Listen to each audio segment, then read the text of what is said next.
ನಮಸ್ಕಾರ, ನೀವು ನೋಡ್ತಾ ಇದ್ದೀರಾ ಏಷ್ಯಾನೆಟ್ ಸುವರ್ಣ ನ್ಯೂಸ್. ನಾನು ಅಜಿತ್ ಹನಮಕ್ಕನವ. ಈಗ ಈ ವಾರದ ನ್ಯೂಸ್ ಅವರ್ ಸ್ಪೆಷಲ್ನಲ್ಲಿ news person of the week ಇರ್ತಾರೆ, ಅಥವಾ news subject of the week ಬಗ್ಗೆ ಮಾತನಾಡುವುದಕ್ಕೆ ಒಬ್ಬ ಅತಿಥಿ ನಮ್ಮ ಜೊತೆಗಿರ್ತಾರೆ. ಬೆಳಗಾವಿಯಲ್ಲಿ ಚಳಿಗಾಲದ ಅಧಿವೇಶನ ಮುಗಿತು. ಅಲ್ಲಿ ನಡೆದ ಒಂದು ಘಟನೆ ವಿಪರೀತ ಚರ್ಚೆಯಾಯಿತು, ಚರ್ಚೆ ಆಗ್ತಾನೇ ಇದೆ. ಅದರ ಬಗ್ಗೆ ಮಾತನಾಡೋದಕ್ಕೆ 2 ವಾರಗಳ ಹಿಂದೆ CT ರವಿ ಅವರನ್ನು ನಾವು ಕರೆದಿದ್ವಿ. ಇವತ್ತು ಮಹಿಳಾ ಮತ್ತು ಮಕ್ಕಳ ಕಲ್ಯಾಣ ಸಚಿವೆ ಲಕ್ಷ್ಮೀ ಹೆಬ್ಬಾಳ್ಕರ್ ಅವರು ನಮ್ಮ ಸ್ಟುಡಿಯೋದಲ್ಲಿದ್ದಾರೆ. ಆ ಘಟನೆ ಮತ್ತು ಪ್ರಸ್ತುತ ರಾಜಕಾರಣ, ಸರ್ಕಾರ ಎಲ್ಲದರ ಬಗ್ಗೆಯೂ ಮಾತನಾಡೋಣ. ಲಕ್ಷ್ಮೀ ಹೆಬ್ಬಾಳ್ಕರ್ ಮೇಡಮ್, ಕಾರ್ಯಕ್ರಮಕ್ಕೆ ಸ್ವಾಗತ. ತಮಗೆ ಅವ್ರನ್ನ ಪ್ರಶ್ನಿಸೋದಕ್ಕೆ ನನ್ನ ಸಹೋದ್ಯೋಗಿಗಳ ಅನೇಕರಿದ್ದೀರಿ, ನಿಮಗೂ ಕೂಡ ಕಾರ್ಯಕ್ರಮಕ್ಕೆ ಸ್ವಾಗತ. ಮೇಡಮ್, ಕಾರ್ಯಕ್ರಮಕ್ಕೆ ಮತ್ತೊಮ್ಮೆ ಸ್ವಾಗತ ತಮಗೆ. ಬೆಳಗಾವಿಯ ಘಟನೆ ಏನಾಯಿತು ಅಂತ CT ರವಿ ಅವ್ರನ್ನ ಕೇಳಿದ್ವಿ. ಅವರು ತಮ್ಮದೇ ಆದ ವರ್ಷನನ್ನು ಹೇಳ್ತಾರೆ. ಇವತ್ತು ತಾವು ನೋಡಿದ ಪ್ರಕಾರ, ತಾವು ಕೇಳಿದ ಪ್ರಕಾರ, ವಿ ಆಲ್ ನೋ, ಯಾವ ಕಾರಣಕ್ಕೂ ಪ್ರತ್ಯಕ್ಷವಾಗಿ ಆಗಲಿ ಪರೋಕ್ಷವಾಗಿ ಆಗಲಿ ಆ ರೀತಿಯ ಘಟನೆ ಬಳಸಲಾದ ಶಬ್ದಗಳನ್ನು ಸಪೋರ್ಟ್ ಮಾಡುವಂಥವ್ರು ನಾವಂತೂ ಅಲ್ಲ. ತಾವು ನೋಡಿದ ಪ್ರಕಾರ, ತಾವು ಕೇಳಿದ ಪ್ರಕಾರ ಏನಾಯ್ತು ಅವಾಗ? ಅವತ್ತು ಹಿಂದಿನ ದಿನ ಸದನದಲ್ಲಿ ಚರ್ಚೆ ಇತ್ತು. ನನ್ನ ಇಲಾಖೆಗೆ ಸಂಬಂಧಪಟ್ಟ ಹಾಗೆ ಮಕ್ಕಳ ಆರೋಗ್ಯದ ಬಗ್ಗೆ, ವುಮನ್ ಟ್ರಾಫಿಕಿಂಗ್ ಬಗ್ಗೆ ಚರ್ಚೆ ಆಯಿತು. ಅನೇಕ ಸದಸ್ಯರು ಚರ್ಚೆಯಲ್ಲಿ ಪಾಲ್ಗೊಂಡಿದ್ದರು. ಸೊ ಆ ಚರ್ಚೆಗೆ ಉತ್ತರ ಕೊಡೋದಿತ್ತು ನಂದು ಕೌನ್ಸಿಲ್ನಲ್ಲಿ. ಅವತ್ತು ನನ್ನ ಕೌನ್ಸಿಲ್ನಲ್ಲಿ ಉತ್ತರ ಇತ್ತು. ಸೊ ಅದಕ್ಕೆ ನಾನು ಬೆಳಗ್ಗೆಯಿಂದ ಆಫೀಸರ್ಗಳ ಜೊತೆ ಎಲ್ಲ ಕೌನ್ಸಿಲ್ ಲಾಂಚ್ನಲ್ಲಿ ಕೂತ್ಕೊಂಡು ಉತ್ತರ ಪ್ರಿಪೇರ್ ಮಾಡಿಕೊಂಡು ನಾನು ಸದನದ ಒಳಗಡೆ ಎಂಟ್ರಿ ಆದೆ. ಆ ಸಂದರ್ಭದಲ್ಲಿ 2 ಕಡೆ ಕಾಂಗ್ರೆಸ್ ಪಕ್ಷದವರು ಇರಲಿ, ಆ ಕಡೆ BJP ಪಕ್ಷದವರು ಡಾಕ್ಟರ್ ಬಾಬಾ ಸಾಹೇಬ್ ಅಂಬೇಡ್ಕರ್ ಅವರ ಒಂದು ಭಾವಚಿತ್ರವನ್ನು ಇಟ್ಕೊಂಡು ಪ್ರೊಟೆಸ್ಟ್ ಮಾಡ್ತಾಯಿದ್ರು. ಲೋಕಸಭೆಯಲ್ಲಿ ಗೃಹ ಸಚಿವರಾದಂಥ ಅಮಿತ್ ಶಾ ಅವರು ಏನು ಮಾತನಾಡಿದರು, ಪ್ಯಾಷನ್ ಆಗಿದೆ ಸಂವಿಧಾನ, ಅಷ್ಟು ನೀವು ಸಂವಿಧಾನದ ಬಗ್ಗೆ, ಅಂಬೇಡ್ಕರ್ ಅವ್ರ ಬಗ್ಗೆ ಮಾತನಾಡೋದನ್ನು ನಿಮ್ಮ ಬಾಯಿಂದ ದೇವರು ಅಂತ ನೀವು ಏನಾದರೂ ದೇವರ ನಾಮಸ್ಮರಣೆ. ಸೊ ಈ ವಿಚಾರವಾಗಿ ಪರ ವಿರೋಧ ಭಾಳಷ್ಟು ಕೂಗು ಇದು ನಡೀತಾ ಇತ್ತು. ಆ ಸಂದರ್ಭದಲ್ಲಿ ನಾನು ಕೂಡ ಆ ಒಂದು ಇದರಲ್ಲಿ ಅಂಬೇಡ್ಕರ್ ಜಿಯವರ ಭಾವಚಿತ್ರವನ್ನು ಹಿಡ್ಕೊಂಡು ನಾವು ನಮ್ಮ ಪ್ರೊಟೆಸ್ಟನ್ನು ಯಾವ ರೀತಿ ಮಾಡಬೇಕಾಗಿತ್ತು ಇದು ಸದನದಲ್ಲಿ ಆಗ್ತಾ ಇತ್ತು. ಆ ಸಂದರ್ಭದಲ್ಲಿ ಮಾನ್ಯ ಸಭಾಪತಿಗಳು ಸದನವನ್ನು ತುಂಬಾ ಅತಿರೇಕಕ್ಕೆ ಹೋಗ್ತಾ ಹಾಗೆ ಕಂಟ್ರೋಲ್ ಮಾಡಲಿಕ್ಕೆ ಭಾಳಷ್ಟು ಪ್ರಯತ್ನ ಪಟ್ಟರು. ಆವಾಗ ಸಭಾಪತಿಗಳು ಒಂದು 10 ನಿಮಿಷ ಸದನವನ್ನು ಮುಂದೂಡಿದ ಮೇಲೆ ಆದಂಥ ಘಟನೆಗಳನ್ನು ತಾವೆಲ್ಲ ದೃಶ್ಯ ಮಾಧ್ಯಮದಲ್ಲಿ, ಸೋಷಿಯಲ್ ಮೀಡಿಯಾದಲ್ಲಿ ತಾವೆಲ್ಲ ಬಿತ್ತರಿಸಿದ್ದೀರ. ನಾನು ನನ್ನ ಚೇರ್ಗೆ ಹೋಗಿ ಕೂತ್ಕೊಂಡೆ. ನನ್ನ ಪಕ್ಕದಲ್ಲಿ ಅಬಕಾರಿ ಸಚಿವರು ಇದ್ದರು. ಆಮೇಲೆ ಸುಮಾರು ನಮ್ಮ ಪಕ್ಷದ ಮಂತ್ರಿಗಳು ನಮ್ಮ ಜೊತೆಯಲ್ಲಿದ್ದರು. ಅವರು ವಿಧಾನಸಭೆ ಕಲಾಪದಲ್ಲಿ ಭಾಗವಹಿಸಲಿಕ್ಕೆ ಅವರೆಲ್ಲ ಎದ್ದು ಹೋದರು. ಯಾಕಂದರೆ ಸಭಾಪತಿಗಳೇ ಇಲ್ಲ ಅಂತಂದಾಗ ಒಂದು 10 ನಿಮಿಷ ಇದ್ದಾಗ ಮಂತ್ರಿಗಳು ಹೋಗೋದು ಸಹಜ, ಸದಸ್ಯರು ಕೂಡ ಆ ಕಡೆ ಈ ಕಡೆ ಹೋಗೋದು ಸಹಜ. ಇಷ್ಟೆಲ್ಲ ಆದರೂ ಕೂಡ ಮಾನ್ಯ CT ರವಿ ಅವರ ಆರ್ಭಟ ನಿಲ್ಲೆಲ್ಲ. ಅವರ ಒಂದು ಏನು ಜೋರಾಗಿ ಕಿರ್ಚಾಟ ಮಾಡೋದಾಗಲಿ ಅಥವಾ ಅವರು ಒಂದು ಥರ ಬಹಳಷ್ಟು ಓವರ್ ಆ್ಯಕ್ಟಿಂಗ್ ಮಾಡ್ತಿರ್ತಾರೆ. ಯಾವತ್ತಿದ್ರು ಸದನದಲ್ಲಿ ಓವರ್ ಆ್ಯಕ್ಟಿಂಗ್ ಮಾಡ್ತಾರೆ. ಇದು ನಾನು ಒಬ್ಬಳೇ ಗಮನಿಸಿದ್ದಲ್ಲ, ಇದು ಇಡೀ ಸದನ, ಪಕ್ಷಾತೀತವಾಗಿ ಇಡೀ ಸದನದ ಜನ ಮಾತನಾಡೋದು ಸಾಮಾನ್ಯ. ಸೊ ಅವರು ಬಹಳಷ್ಟು ಕೂಗಾಡ್ತಾ ಇದ್ರು. ಅವ್ರ ಜೊತೆ ಸರ್ವಣ ಅವ್ರ ಪಕ್ಕದಲ್ಲಿದ್ದರು, ರವಿಕುಮಾರ್ ಅವರಿದ್ದರು, ಇನ್ನೂ ಕೆಲವೊಂದು 4-5 ಜನ MLCಗಳು ಇದ್ದರು. ಅವ್ರದ್ದು ಆರ್ಭಟ ನಿಲ್ಲೆಲ್ಲ. ಅವರು ಹಾಗೇ ಜೋರಾಗಿ ನಮ್ಮ ಲೋಕಸಭಾ ವಿರೋಧ ಪಕ್ಷದ ನಾಯಕರಾದಂಥ ರಾಹುಲ್ ಗಾಂಧಿ ಅವ್ರ ಬಗ್ಗೆ ಅವಹೇಳನಕಾರಿಯಾಗಿ ಮಾತನಾಡಿದ್ರು. ಅದೇನು ಅಂತ ತಮಗೂ ಗೊತ್ತು.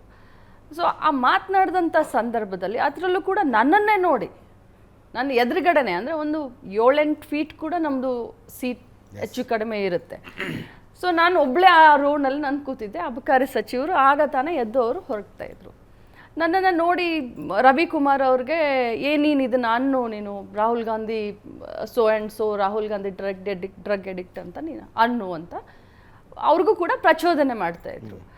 ಪಕ್ಕದಲ್ಲಿದ್ದಂಥ ಸರ್ವಣ ಅವ್ರಿಗೂ ಹೇಳ್ತಾಯಿದ್ರು. ಇನ್ನು 5-6 ಜನರು ಕೂಡ ಅವ್ರ ಹತ್ರ ಬಂದು ನಿಂತ್ಕೊಂಡಿದ್ರು. ಆವಾಗ ನಾನು ಅದಕ್ಕೆ ಆ ಶಬ್ದ ಬಳಸಬೇಕಾದ್ರೆ ನಾನು ವಿರೋಧ 2 ಸರಿ ವ್ಯಕ್ತಪಡಿಸಿ ನಾನು ಹೇಳಿದೆ, ನೀವು ಈ ರೀತಿ ರಾಹುಲ್ ಗಾಂಧಿ ಅವರ ಬಗ್ಗೆ ಅಂತ ಇದ್ದೀರಾ, ಹಾಗಾದರೆ ಸೋಷಿಯಲ್ ಮೀಡಿಯಾದಲ್ಲಿ ಬಂದಿದೆ, ಮೀಡಿಯಾದಲ್ಲಿ ನಾನು ನೋಡಿದ್ದೀನಿ, ರಸ್ತೆ ಪಕ್ಕದಲ್ಲಿ ನಿಂತಂಥ ಇಬ್ಬರು, ಅಂದರೆ ಆ ಒಂದು ಇದರಲ್ಲಿದು ಪಕ್ಕದಲ್ಲಿ Heat of the moment ನಿಂತಂಥವ್ರನ್ನ ನಲ್ಲಿ ನೀವು ಹೇಳಿ. ಹಾ ಪಕ್ಕದಲ್ಲಿ ಇದ್ದಂಥವ್ರನ್ನ ನೀವು ಆಕ್ಸಿಡೆಂಟ್ ಮಾಡಿ ಕೊಲೆ ಮಾಡಿ ಅದನ್ನ ಕೊಲೆಗಾರ ಅನ್ಬಹುದಾ ನಾನು? ಹಾಗಾದ್ರೆ ನೀವು ಕೊಲೆಗಾರ ಅಂತ ಅಂದೆ. ನಾನು ಇದರಿಂದ ಹಿಂದೆ ಸರ್ಕೊಳ್ಳೋಂಥ ಪ್ರಶ್ನೆನೇ ಇಲ್ಲ ನಾನು ಅನ್ಸ್.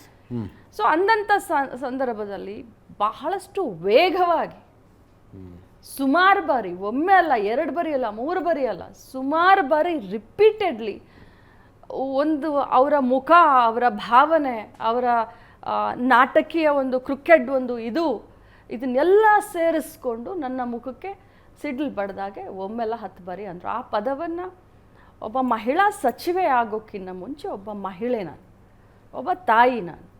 ಆ ಪದವನ್ನು ಬಳಸೋದು ಕೂಡ ಸಮಾಜದಲ್ಲಿ ಭಾಳಷ್ಟು ನಾವು ಮುಜುಗರ ಪಡ್ತೀವಿ. ಅಂಥದನ್ನು ಒಬ್ಬ ಜನಪ್ರತಿನಿಧಿಗೆ, ಒಬ್ಬ ಮಂತ್ರಿಗೆ, ಏಕೈಕ ಒಬ್ಬ ಮಹಿಳಾ ಮಂತ್ರಿಗೆ ಮುಖಕ್ಕೆ ಅನ್ನುವಷ್ಟು ಧೈರ್ಯವನ್ನು ಮಾಡಿ, ಮಿಕ್ಕಿರೋದು ಎಲ್ಲ ಏನೇನು ಕತೆ ಆಯಿತು, ಅದಾದ್ಮೇಲೆ ಏನೇನು ಹೈ ಡ್ರಾಮಾ ಆಯಿತು, ಅದಾದ್ಮೇಲೆ ಏನೇನಾಯಿತು ಅದೆಲ್ಲ ತಮಗೆ ಗೊತ್ತಿದೆ. ನಡೆದಂಥ ನೈಜ ಘಟನೆಯನ್ನು ತಮ್ಮ ಮುಂದೆ ನಾನು ಬಿಡಿ ಬಿಡಿಯಾಗಿ ಹೇಳಿದ್ದೀನಿ. ಅದಾದ್ಮೇಲೆ ನಾನು ನಮ್ಮ ಸಭಾ ಅಲ್ಲ, ನೀವು ಆ ಶಬ್ದವನ್ನು ಹೇಳಿದ್ದನ್ನ ನೀವೇ ಕೇಳಿಸ್ಕೊಂಡ್ರ ಅಥವಾ ಯಾರು ಗಮನ ಸೆಳೆದ್ರ ಹಿಂಗೆ ಅಂತಿದ್ದಾರೆ ನೋಡಿ ನಿಮಗೆ ಅಂತ? ನಾನೇ ನನ್ನ ಮುಖಕ್ಕೆ ಹೇಳಿದಾಗ, ಅವ್ರು ಹೇಳಿದಾಗ ನನಗೆ ಶಾಕ್ ಜೊತೆಯಲ್ಲಿ ಕೋಪನೂ ಬಂತು. ನನ್ನ ಎಲ್ಲ ಶಕ್ತಿನೇ ಒಂಥರ ಕುಗ್ಗು ಹೋಗದಂಗೆ. ಲೈಕ್ ನೀವು ನೋಡ್ಬೋದು ಅಲ್ಲಿ ಯಾವ ಮಟ್ಟಕ್ಕೆ ನಾನು ಯಾವ ಪೋಸ್ನಲ್ಲಿ ಕೂತಿದ್ನೋ ಅದೇ ಪೋಸ್ನಲ್ಲಿ ಕೂತ್ಕೊಂಡಿದ್ದೀನಿ. ನನಗೆ ಅಳ್ಗಾಡ್ಲಿಕ್ಕೇ ಆಗಲಿಲ್ಲ. 2 ನಿಮಿಷ 3 ನಿಮಿಷ ನನಗೆ ಸುಧಾರಿಸ್ಕೊಳ್ಳೋಕೆ ಬೇಕಾಯಿತು. ಆಮೇಲೆ ನನಗೆ ಬಲ್ಕಿಶ್ ಬಾನು ಅಂತ ನಮ್ಮ MLC ಅವರಿದ್ರು, ಮೇಡಮ್ ನೀವು ಕೇಳಿಸ್ಕೊಂಡ್ರ ಅಂತ. ನನಗೆ ಹೇಗಾಯಿತು ಅಂತಂದರೆ ಒಂಥರ ಎಲ್ಲ ಪ್ರಪಂಚನೇ ಕಳಚಿ ಹೋದವ್ರಂಗೆ. ಎಷ್ಟು ಜನ ಕೇಳಿಸ್ಕೊಂಡಿದ್ದಾರೆ. ಎದುರುಗಡೆ ಬರ್ಕೊಳ್ತಾರಲ್ಲ ಆ ಕಾರ್ಯದರ್ಶಿಗಳ ಎದುರುಗಡೆ ಒಂದು ಟೇಬಲ್ನಲ್ಲಿ ಅಲ್ಲಿ 3-4 ಜನ ಇದ್ದರು, ಅವರ MLCಗಳಿದ್ರು. ಆಮೇಲೆ ಬಾಲ್ಕಿಶ್ ಬಾನು ಅವ್ರು ಬಂದರು, ನಾಗರಾಜ್ ಯಾದವ್ ಅವರು ಬಂದರು, ಉಮಾಶ್ರೀ ಅವರು ಬಂದರು, ಶ್ರೀನಿವಾಸ್ ಗೌಡ ಬಂದರು. ನಾನು ಎದ್ದು ಬೋಸರಾಜ್ ಅವರು, ಹರಿಪ್ರಸಾದ್ ಅವ್ರ ಹತ್ರ ಹೋಗಬೇಕಾದ್ರೆ ಯತೀಂದ್ರ ಅವ್ರು ಬಂದರು. ಮೇಡಮ್ ವಾಟ್ ಇಸ್ ದಿಸ್, ಏನಿದು, ಈ ರೀತಿ ಹೇಗೆ ನೀವು ಅನಿಸ್ಕೊಳ್ತೀರ? ಇವರೆಲ್ಲರೂ ಬಂದರು. ಇಷ್ಟೇ ಯಾಕೆ, BJP ಅವರೇ ಬಂದು ಸಾರಿ ಕೇಳಿದ್ರು. ಆ ನಡೆದಂಥ ಘಟನೆ ಆದಮೇಲೆ 2-3 ನಿಮಿಷಕ್ಕೆ ಒಬ್ಬ ಸದಸ್ಯ ಬಂದು ಸಾರಿ ಕೇಳಿದ್ರು. ಅದಕ್ಕೆ BJP ಅವರು ನಮಗೇನು ಕೇಳಿಸ್ಲಿಲ್ಲ ಆ ಶಬ್ದ ಅಂತಾರೆ. ಅದಕ್ಕೆ ನೋಡಿ, ನಾನು ಅದಕ್ಕೆ ಉತ್ತರ ನಾನು ಹೆಂಗೆ ಕೊಡಲಿ? ಈಗ ನನಗೆ ಬಂದು ಸಾರಿ ಕೇಳಿದಾರೆ ಅಂತ ನಾನು ನಿಮಗೆ ಹೇಳಬಹುದು ಹೊರತಾಗಿ, ಈಗ ನಾನು ಅದನ್ನ ಕೇಳಿಸ್ಕೊಂಡೆಲ್ಲ ಅಂತಂದ್ರೆ ಅದಕ್ಕೆ ನಾನು ಹೇಳಿದ್ರು ಒಳ್ಳೇದಾಗಿರೋದು. BJP ಇಂಥ ಸದಸ್ಯರು ಬಂದು ಹೇಳಿದ್ರು ನೋಡಿ, ಒಂದು ದೃಷ್ಟಿಯಿಂದ ಹೇಳಲಿಕ್ಕೆ ಬಯಸ್ತೇನೆ. ಸಪೋಸ್ ಆ ಘಟನೆ ಹಾಗೆ ಅಂದಿರೋರು ಕಾಂಗ್ರೆಸ್ನವರಾಗಿದ್ದು, ಅನಿಸ್ಕೊಂಡ ಹೆಣ್ಮಗಳು BJPಯ ಮಂತ್ರಿ ಆಗಿದ್ದರೆ ನಾನು ಹೋಗಿ ಆ ಹೆಣ್ಮಗಳ ಪಕ್ಕದಲ್ಲಿ ನಿಲ್ತಾ ಇದ್ದೆ. ಅಷ್ಟು ಕಾಮನ್ ಸೆನ್ಸ್ ನನಗಿದೆ. What ever it may be, I could have stand with that woman. ನಾನು ಹೋಗಿ ನಿಲ್ತಾ ಇದ್ದೆ. ನನಗೆ ವಿಶ್ವಾಸ ಇದೆ ನಮ್ಮಲ್ಲಿರುವಂಥ ಪಕ್ಷದ ನಾಯಕರು ಕೂಡ ಆ ಕೆಲಸ ಮಾಡ್ತಾಯಿದ್ರು. ಕಾಂಗ್ರೆಸ್ ಪಕ್ಷದವರು ತಮ್ಮ ಪಕ್ಷದ ಸಹೋದ್ಯೋಗಿ ಏನಾದರೂ ಆ ರೀತಿ ಮಾತಾಡಿದರೆ ನಮ್ಮ ಪಕ್ಷದಲ್ಲಿ ಅನೇಕ ನಾಯಕರು ಕೂಡ ಹೋಗಿ ಆ ಹೆಣ್ಮಗಳಿಗೆ ಸಾಥ್ ನಾವು ಕೊಡ್ತಾ ಇದ್ವಿ. ಬಟ್ ದುರ್ದೈವ, ರಾಹುಲ್ ಗಾಂಧಿ ಅವರನ್ನು ಡ್ರಗ್ ಅಡಿಕ್ಟ್ ಅಂದಾಗ custodian of the house is ಸಭಾಪತಿಗಳು. ಅವ್ರ ಹತ್ರ ತಾವು ಕಂಪ್ಲೇಂಟ್ ಮಾಡಿದರೆ ವಿಷಯ ಮುಂದುವರಿತಿರಲಿಲ್ಲ. ಅಥವಾ ನೀವು ಅವ್ರನ್ನ ಕೊಲೆಗಾರ ಅಂದಾಗ ಅವರೇ ಹೋಗಿ ನನ್ನನ್ನು ಕೊಲೆಗಾರ ಅಂತಿದ್ದಾರೆ ಅಂತ ಸಭಾಪತಿಗಳ ಹತ್ರ ಹೋಗಿದ್ದರೂ ವಿಷಯ ಎಷ್ಟು ಮುಂದುವರಿತಿರಲಿಲ್ಲ. ಅಂಥದ್ದೊಂದು ಶಬ್ದವನ್ನು ರಾಜ್ಯದ ದುರಾದೃಷ್ಟ, ಅದು ಕೇಳ ಹಣೆ ಬರ ಬಂತಲ್ಲಪ್ಪ ರಾಜ್ಯದ್ದು ಅಂತ. Custodian of the house is ಸಭಾಪತಿ. ನೀವು ಅಂತಿಮವಾಗಿ ನೀವು ಸಭಾಪತಿಗಳ ಹತ್ರ ಹೋಗಿ ದೂರು ಕೊಟ್ರಿ. ಅವರೇ ಬಗೆಹರಿಸಬೇಕಾಗಿತ್ತು. ಪೊಲೀಸ್ ಇಂಟರ್ಫಿಯರೆನ್ಸ್ ಅವಶ್ಯಕತೆ ಇರಲಿಲ್ಲ ಇದರಲ್ಲಿ ಅನ್ನೋ ಅಭಿಪ್ರಾಯಕ್ಕೆ ಏನು ಹೇಳ್ತೀರಿ ನೀವು? ನೋಡಿ, ಆ ಸಂದರ್ಭದಲ್ಲಿ ಸಹಜವಾಗಿ ನಮ್ಮ ಪಕ್ಷದ ನಾಯಕರ ಬಗ್ಗೆ ಏನಾದರೂ ಮಾತನಾಡಿದಾಗ, ಈಗ ನಾನು ಅವರ ಪಕ್ಷದ ನಾಯಕರ ಬಗ್ಗೆ ನಾನೇನಾದರೂ ಸಡನ್ನಾಗಿ ಅವ್ರ ಮುಖಕ್ಕೆ ಮಾತನಾಡಿದ್ರೆ ಅವರ ರಿಯಾಕ್ಷನ್ ಏನಿರುತ್ತೆ? ಅವ್ರು ಸಮಾಧಾನವಾಗಿ ಹೋಗಿ ಸಭಾಪತಿಗಳಿಗೆ ದೂರು ಕೊಟ್ಟು ಹೀಗೆ ಅಂತ ಇದ್ದಾರೆ ನೋಡಿ ಅಂತ ಹೇಳ್ತಾ ಇದ್ರ? ಹಿ ಕುಡ್ ಹ್ಯಾವ್ ರಿಯಾಕ್ಟೆಡ್ ಇಮಿಡಿಯೇಟ್ಲಿ. ಒಬ್ಬ ಸಾಮಾನ್ಯ ಕಾರ್ಯಕರ್ತೆಯಾಗಿ ಇವತ್ತು ಕಾಂಗ್ರೆಸ್ ಪಕ್ಷ, ರಾಹುಲ್ ಗಾಂಧಿ ಅವರು ನಮ್ಮ ವಿರೋಧ ಪಕ್ಷದ ನಾಯಕರು, ನಮ್ಮ ನಾಯಕರಿಗೆ ಏನಾದರೂ ಅಂದಾಗ ಒಬ್ಬ ಕಾರ್ಯಕರ್ತೆಯಾಗಿ, ಒಬ್ಬ ಮಂತ್ರಿಯಾಗಿ, ಒಬ್ಬ ಪಕ್ಷದ ಪರವಾಗಿ ನಾನು ಮಾತನಾಡೋದು ಅದೊಂದು ಸಹಜ. ನಾನು ಮಾತನಾಡಿದೆ, ಅದರಲ್ಲಿ 2 ಮಾತೇನಿಲ್ಲ, ನಾನು ವಿರೋಧ ಮಾಡಿದೆ. ಬಟ್ ಮಾತನಾಡಿದಾಗ ಅವರು ಮಾತನಾಡುವಂಥ ಬರದಲ್ಲಿ ತಮ್ಮ ಪಕ್ಷದ ಸಿದ್ಧಾಂತವನ್ನು, ತಮ್ಮ ವೈಯಕ್ತಿಕ ಸಿದ್ಧಾಂತವನ್ನು ಮಾತನಾಡಿದ್ರೆ ಬಾಯಿ ತೆಗೆದ್ರೆ ದೇವರು ಅಂತ ಹೇಳ್ತಾರೆ, ರಾಮ ಅಂತ ಹೇಳ್ತಾರೆ, ದತ್ತಮಾಲೆ ಅಂತ ಹೇಳ್ತಾರೆ. ಆ ಎಲ್ಲ ಸಿದ್ಧಾಂತವನ್ನು ಮರೆತು ಏಕ್ದಮಾಗಿ ಆ ವರ್ಡ್ ಯೂಸ್ ಮಾಡ್ತಾರೆ ಅಂತಂದರೆ ಅವರ ಬದುಕಿಗೂ, ಅವರ ಭಾವನೆಗೂ, ಅವರ ಮಾತಿಗೂ ಎಲ್ಲಾದರೂ ಸಂಬಂಧ ಬೇಕಲ್ಲ. ನೀವು ಹೇಳಿದ್ರೆ ಅವರು ಹೋಗಿ ಅಲ್ಲಿ ಸಭಾಪತಿಗಳಿಗೆ ಕೊಡ್ಬೋದು. ಆ ಸಂದರ್ಭದಲ್ಲಿ ನಾನು ಏನು ನಮ್ಮ ನಾಯಕರಿಗೆ ಅಂದಂಥ ನಾನೇನು ಅವ್ರಿಗೆ ರಿಯಾಕ್ಟ್ ಮಾಡಿದೆ, ಬೇರೆ ಯಾರಾಗಿದ್ರೂ ರಿಯಾಕ್ಟ್ ಮಾಡ್ತಾಯಿದ್ರು. ನಾನು ಮತ್ತೊಮ್ಮೆ ಹೇಳ್ತೀನಿ, ಅಲ್ಲೇನು ಸಿ ಟಿ ರವಿ ಅವ್ರ ಮೇಲೆ ಏನೋ ಆರೋಪ ಬಂದಿದೆ, ಯಾವ ಶಬ್ದವನ್ನು ಬಳಸಿದ್ದಾರೆ ಅಂತ ಅದನ್ನ ಪ್ರತ್ಯಕ್ಷವಾಗಿ ಆಗಲಿ ಪರೋಕ್ಷವಾಗಿ ಆಗಲಿ ನಾವು ಬೆಂಬಲಿಸೋದಿಲ್ಲ. ಆದರೂ ಕೇಳ್ತಾ ಇದ್ದೀನಿ, ಈಗ ಪಕ್ಷ ಕಾಂಗ್ರೆಸ್ಸು ಬಿ ಜೆ ಪಿ ಅಂತಲ್ಲ, ಗಂಡು ಮಕ್ಕಳು ಏನಾದ್ರು ಅನ್ನಿಸ್ಕೋಬೋದಾ? ರಾಹುಲ್ ಗಾಂಧಿಗೆ ಡ್ರಗ್ ಅಡಿಕ್ಟು ಅನ್ಬೋದಾ? ಸಿ ಟಿ ರವಿ ಕೊಲೆಗಾರ ಅನ್ಬೋದಾ? ಅಂದರೆ ಗಂಡಸರಿಗೆ ಏನಾದರೂ ಅಂದರೆ ಹೆಣ್ಮಕ್ಳ ವಿಷಯದಲ್ಲಿ ಹೆಣ್ಮಕ್ಳ ಕ್ಯಾರೆಕ್ಟರ್ಗೆ ಬರಬೇಡಿ ಅನ್ನೋದೇನಾದರೂ ಅಭಿಪ್ರಾಯನ ತಮ್ಮದು? ನಾನು ಎರಡನ್ನೂ ಖಂಡನೆ ಮಾಡ್ತಾ ಇದ್ದೀನಿ. ಡ್ರಗ್ ಅಡಿಕ್ಟ್ ಅಂದಿದ್ದಾಗಿರಬಹುದು, ಕೊಲೆಗಾರ ಅಂದಿದ್ದಾಗಿರಬಹುದು. ಅಂದರೆ ಗಂಡ್ಮಕ್ಳು ಬಯಸ್ಕೊಳ್ಳಿ ಏನಾದರೂ ಅಂತನ? ನೋಡಿ, ನಮ್ಮ ಭಾರತ ದೇಶ ಪುರುಷ ಪ್ರಧಾನ ದೇಶ. ಮೊದಲಿನಿಂದನೂ ಕೂಡ ಮಹಿಳಾ ಸಮಾಜ, ಮಹಿಳೆ ಯಾವತ್ತಿದ್ರೂ ಕೂಡ ತುಳಿತಕ್ಕೆ ಒಳಗಾಗಿ ಬಂದಿದ್ದಾಳೆ. ಒಂದು ಸೆಂಟಿಮೆಂಟಲ್ ಇದೆ ನಮ್ಮ ದೇಶದಲ್ಲಿ. ನಾನು ಬ್ರಾಡರ್ ಮಾತನಾಡಲಿಕ್ಕೆ ಬಯಸ್ತೀನಿ. ಇಲ್ಲಿ ವ್ಯಕ್ತಿಗತವಾಗಿ ಅಲ್ಲ, ಏನು ನಮ್ಮ ಸಂಸ್ಕೃತಿ ಹೇಗಿದೆ, ನಮ್ಮ ಭಾವನೆಗಳು ಹೇಗಿದೆ, ಮಹಿಳೆಗೆ ಪ್ರಥಮ ಪ್ರಾತಿನಿಧ್ಯ ಕೊಟ್ಕೊಂತ ಬಂದಿದ್ದೀವಿ ನಾವು. ಈಗ ಕರ್ನಾಟಕ ಮಾತೆ ಅಂತ ಹೇಳ್ತೀವಿ, ಭಾರತಾಂಬೆ ಅಂತ ಹೇಳ್ತೀವಿ, ನದಿಗೆ ಇದು ಕೊಡ್ತೀವಿ, ದೇವಿಗಳ ಉತ್ಸವವನ್ನು ಮಾಡ್ತೀವಿ, ಜಾತ್ರೆಯನ್ನು ಹಾಗೆ ನಮ್ಮ ಸಂಸ್ಕೃತಿಯಲ್ಲಿ ಮಹಿಳೆಗೆ ಪ್ರಥಮ ಸ್ಥಾನವನ್ನು ಕೊಟ್ಟಿದೆ ಅಂತ ಹೇಳಿ ನಾನು ಗಂಡಸರನ್ನ ಬೈಬೇಕು ಅಂತ ನಾನು ಹೇಳ್ತಾ ಇಲ್ಲ, ಅಥವಾ ಅದಕ್ಕೆ ಪ್ರಚೋದನೆ ಕೊಡುವಂಥ ಹೆಣ್ಮಗಳು ಕೂಡ ನಾನಲ್ಲ. ಇಕ್ವಾಲಿಟಿ ಅಂತ ನಾವು ಹೆಣ್ಮಕ್ಳು ಮಾತನಾಡುವಂಥ ಸಂದರ್ಭದಲ್ಲಿ, ಇಕ್ವಾಲಿಟಿ ಬಗ್ಗೆ ಮಾತನಾಡುವಂಥ ಸಂದರ್ಭದಲ್ಲಿ ನಾನು ಗಂಡಸರನ್ನ ನೀಚಾಗಿ ಕಂಡುಕೊಂಡು ಹೆಂಗಸ್ರ ಮೇಲ್ ಅಂತ ಹೇಳುವಂಥ ಒಂದು ಮೂರ್ಖತನವನ್ನು ಕೂಡ ನಾನು ಮಾಡಲಿಕ್ಕೆ ಹೋಗೋದಿಲ್ಲ. ಬಟ್ ಈ ಸಂಸ್ಕೃತಿನಲ್ಲಿ ಮಹಿಳೆಗೆ ಏನು ಸ್ಥಾನವನ್ನು ಕೊಟ್ಟಿದೆ ಅದು ಚಾಲನೆಯಲ್ಲಿ ಇದೆ. ಓಕೆ, ಘಟನೆ ಆದ ನಂತರ ಪೊಲೀಸ್ ಇಂಟರ್ಫಿಯರೆನ್ಸ್, ಸರ್ಕಾರ ಇದೆ ಅನ್ನೋ ಕಾರಣಕ್ಕೆ ಮನಮಾನಿ ಮಾಡಿಬಿಟ್ರಿ ನೀವು ಅನ್ನೋದು ಆರೋಪ. ನಿಮ್ಮ ಸರ್ಕಾರ, ನಿಮ್ಮ ಗೃಹ ಇಲಾಖೆ, ನಿಮ್ಮ ಪೊಲೀಸರು ಅವ್ರನ್ನ ಹೆಂಗೆ ಬೇಕೋ ಹಂಗೆ ಬಳಸ್ಕೊತೀವಿ ನಾವು ಅಂತ, ಹೌದಾ? ಅದು ಹೇಗೆ ಸಾಧ್ಯ? ಹೇಗೆ ಮನ್ಮಾನಿ ಮಾಡಲಿಕ್ಕೆ ಸಾಧ್ಯ? ಮನ್ಮಾನಿ ಮಾಡಿದವ್ರು ಅವರು, ಅವ್ರಿಗೆ ಏನಾದರೂ ಕಲ್ಪನೆ ಇತ್ತಾ ನಮ್ಮ ಸರ್ಕಾರ ಇದೆ, ಸರ್ಕಾರದ ಸದನದ ಒಳಗಡೆ ಒಬ್ಬ ಮಂತ್ರಿಗೆ ಮಾತನಾಡೋವಂಥ ಸಂದರ್ಭದಲ್ಲಿ ಆ ಸರ್ಕಾರದಲ್ಲಿನ ಮಂತ್ರಿಗೆ ನಾನು ಮಾತನಾಡ್ತಾ ಇದ್ದೀನಿ, 3.5 ಕೋಟಿ ಮಹಿಳಾ ಕುಲವನ್ನು 3.5 ಕೋಟಿ ಮಹಿಳಾ ಕುಲವನ್ನು ಪ್ರತಿನಿಧಿಸ್ತಾ ಇರುವಂಥ ಒಬ್ಬ ಮಹಿಳೆಗೆ ನಾನು ಮಾತನಾಡ್ತಾ ಇದ್ದೀನಿ ಅಂತ ಅವ್ರ ತಲೆಯಲ್ಲಿತ್ತ. ಅವರು ಮಾತನಾಡಿದ್ದಕ್ಕೆ ತಾನೇ ಇದೆಲ್ಲ ಘಟನೆ ಆಗಿದ್ದು. ಅವ್ರು ಮಾತನಾಡಲೇ ಇಲ್ಲ ಅಂತಂದಿದ್ರೆ ಈ ಘಟನೆ ಸಂಭವಿಸ್ತಾನೆ ಇರಲಿಲ್ವಲ್ಲ.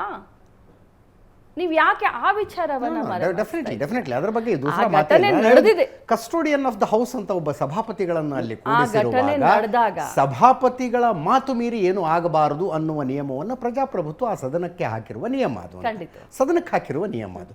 ಆ ನಿಯಮವನ್ನು ಸರ್ಕಾರನೇ ದಾಟಿ ಬಿಟ್ರೆ ಹೆಂಗೆ ಅಂತ ನೀವು ಸಭಾಪತಿಗಳ ಮುಂದೆ ಆಗ್ರಹ ಮಾಡಿ, ಸಿ ಟಿ ರವಿ ಅವ್ರನ್ನ ಉಚ್ಚಾಟನೆ ಮಾಡಿ ಸದನದಿಂದ.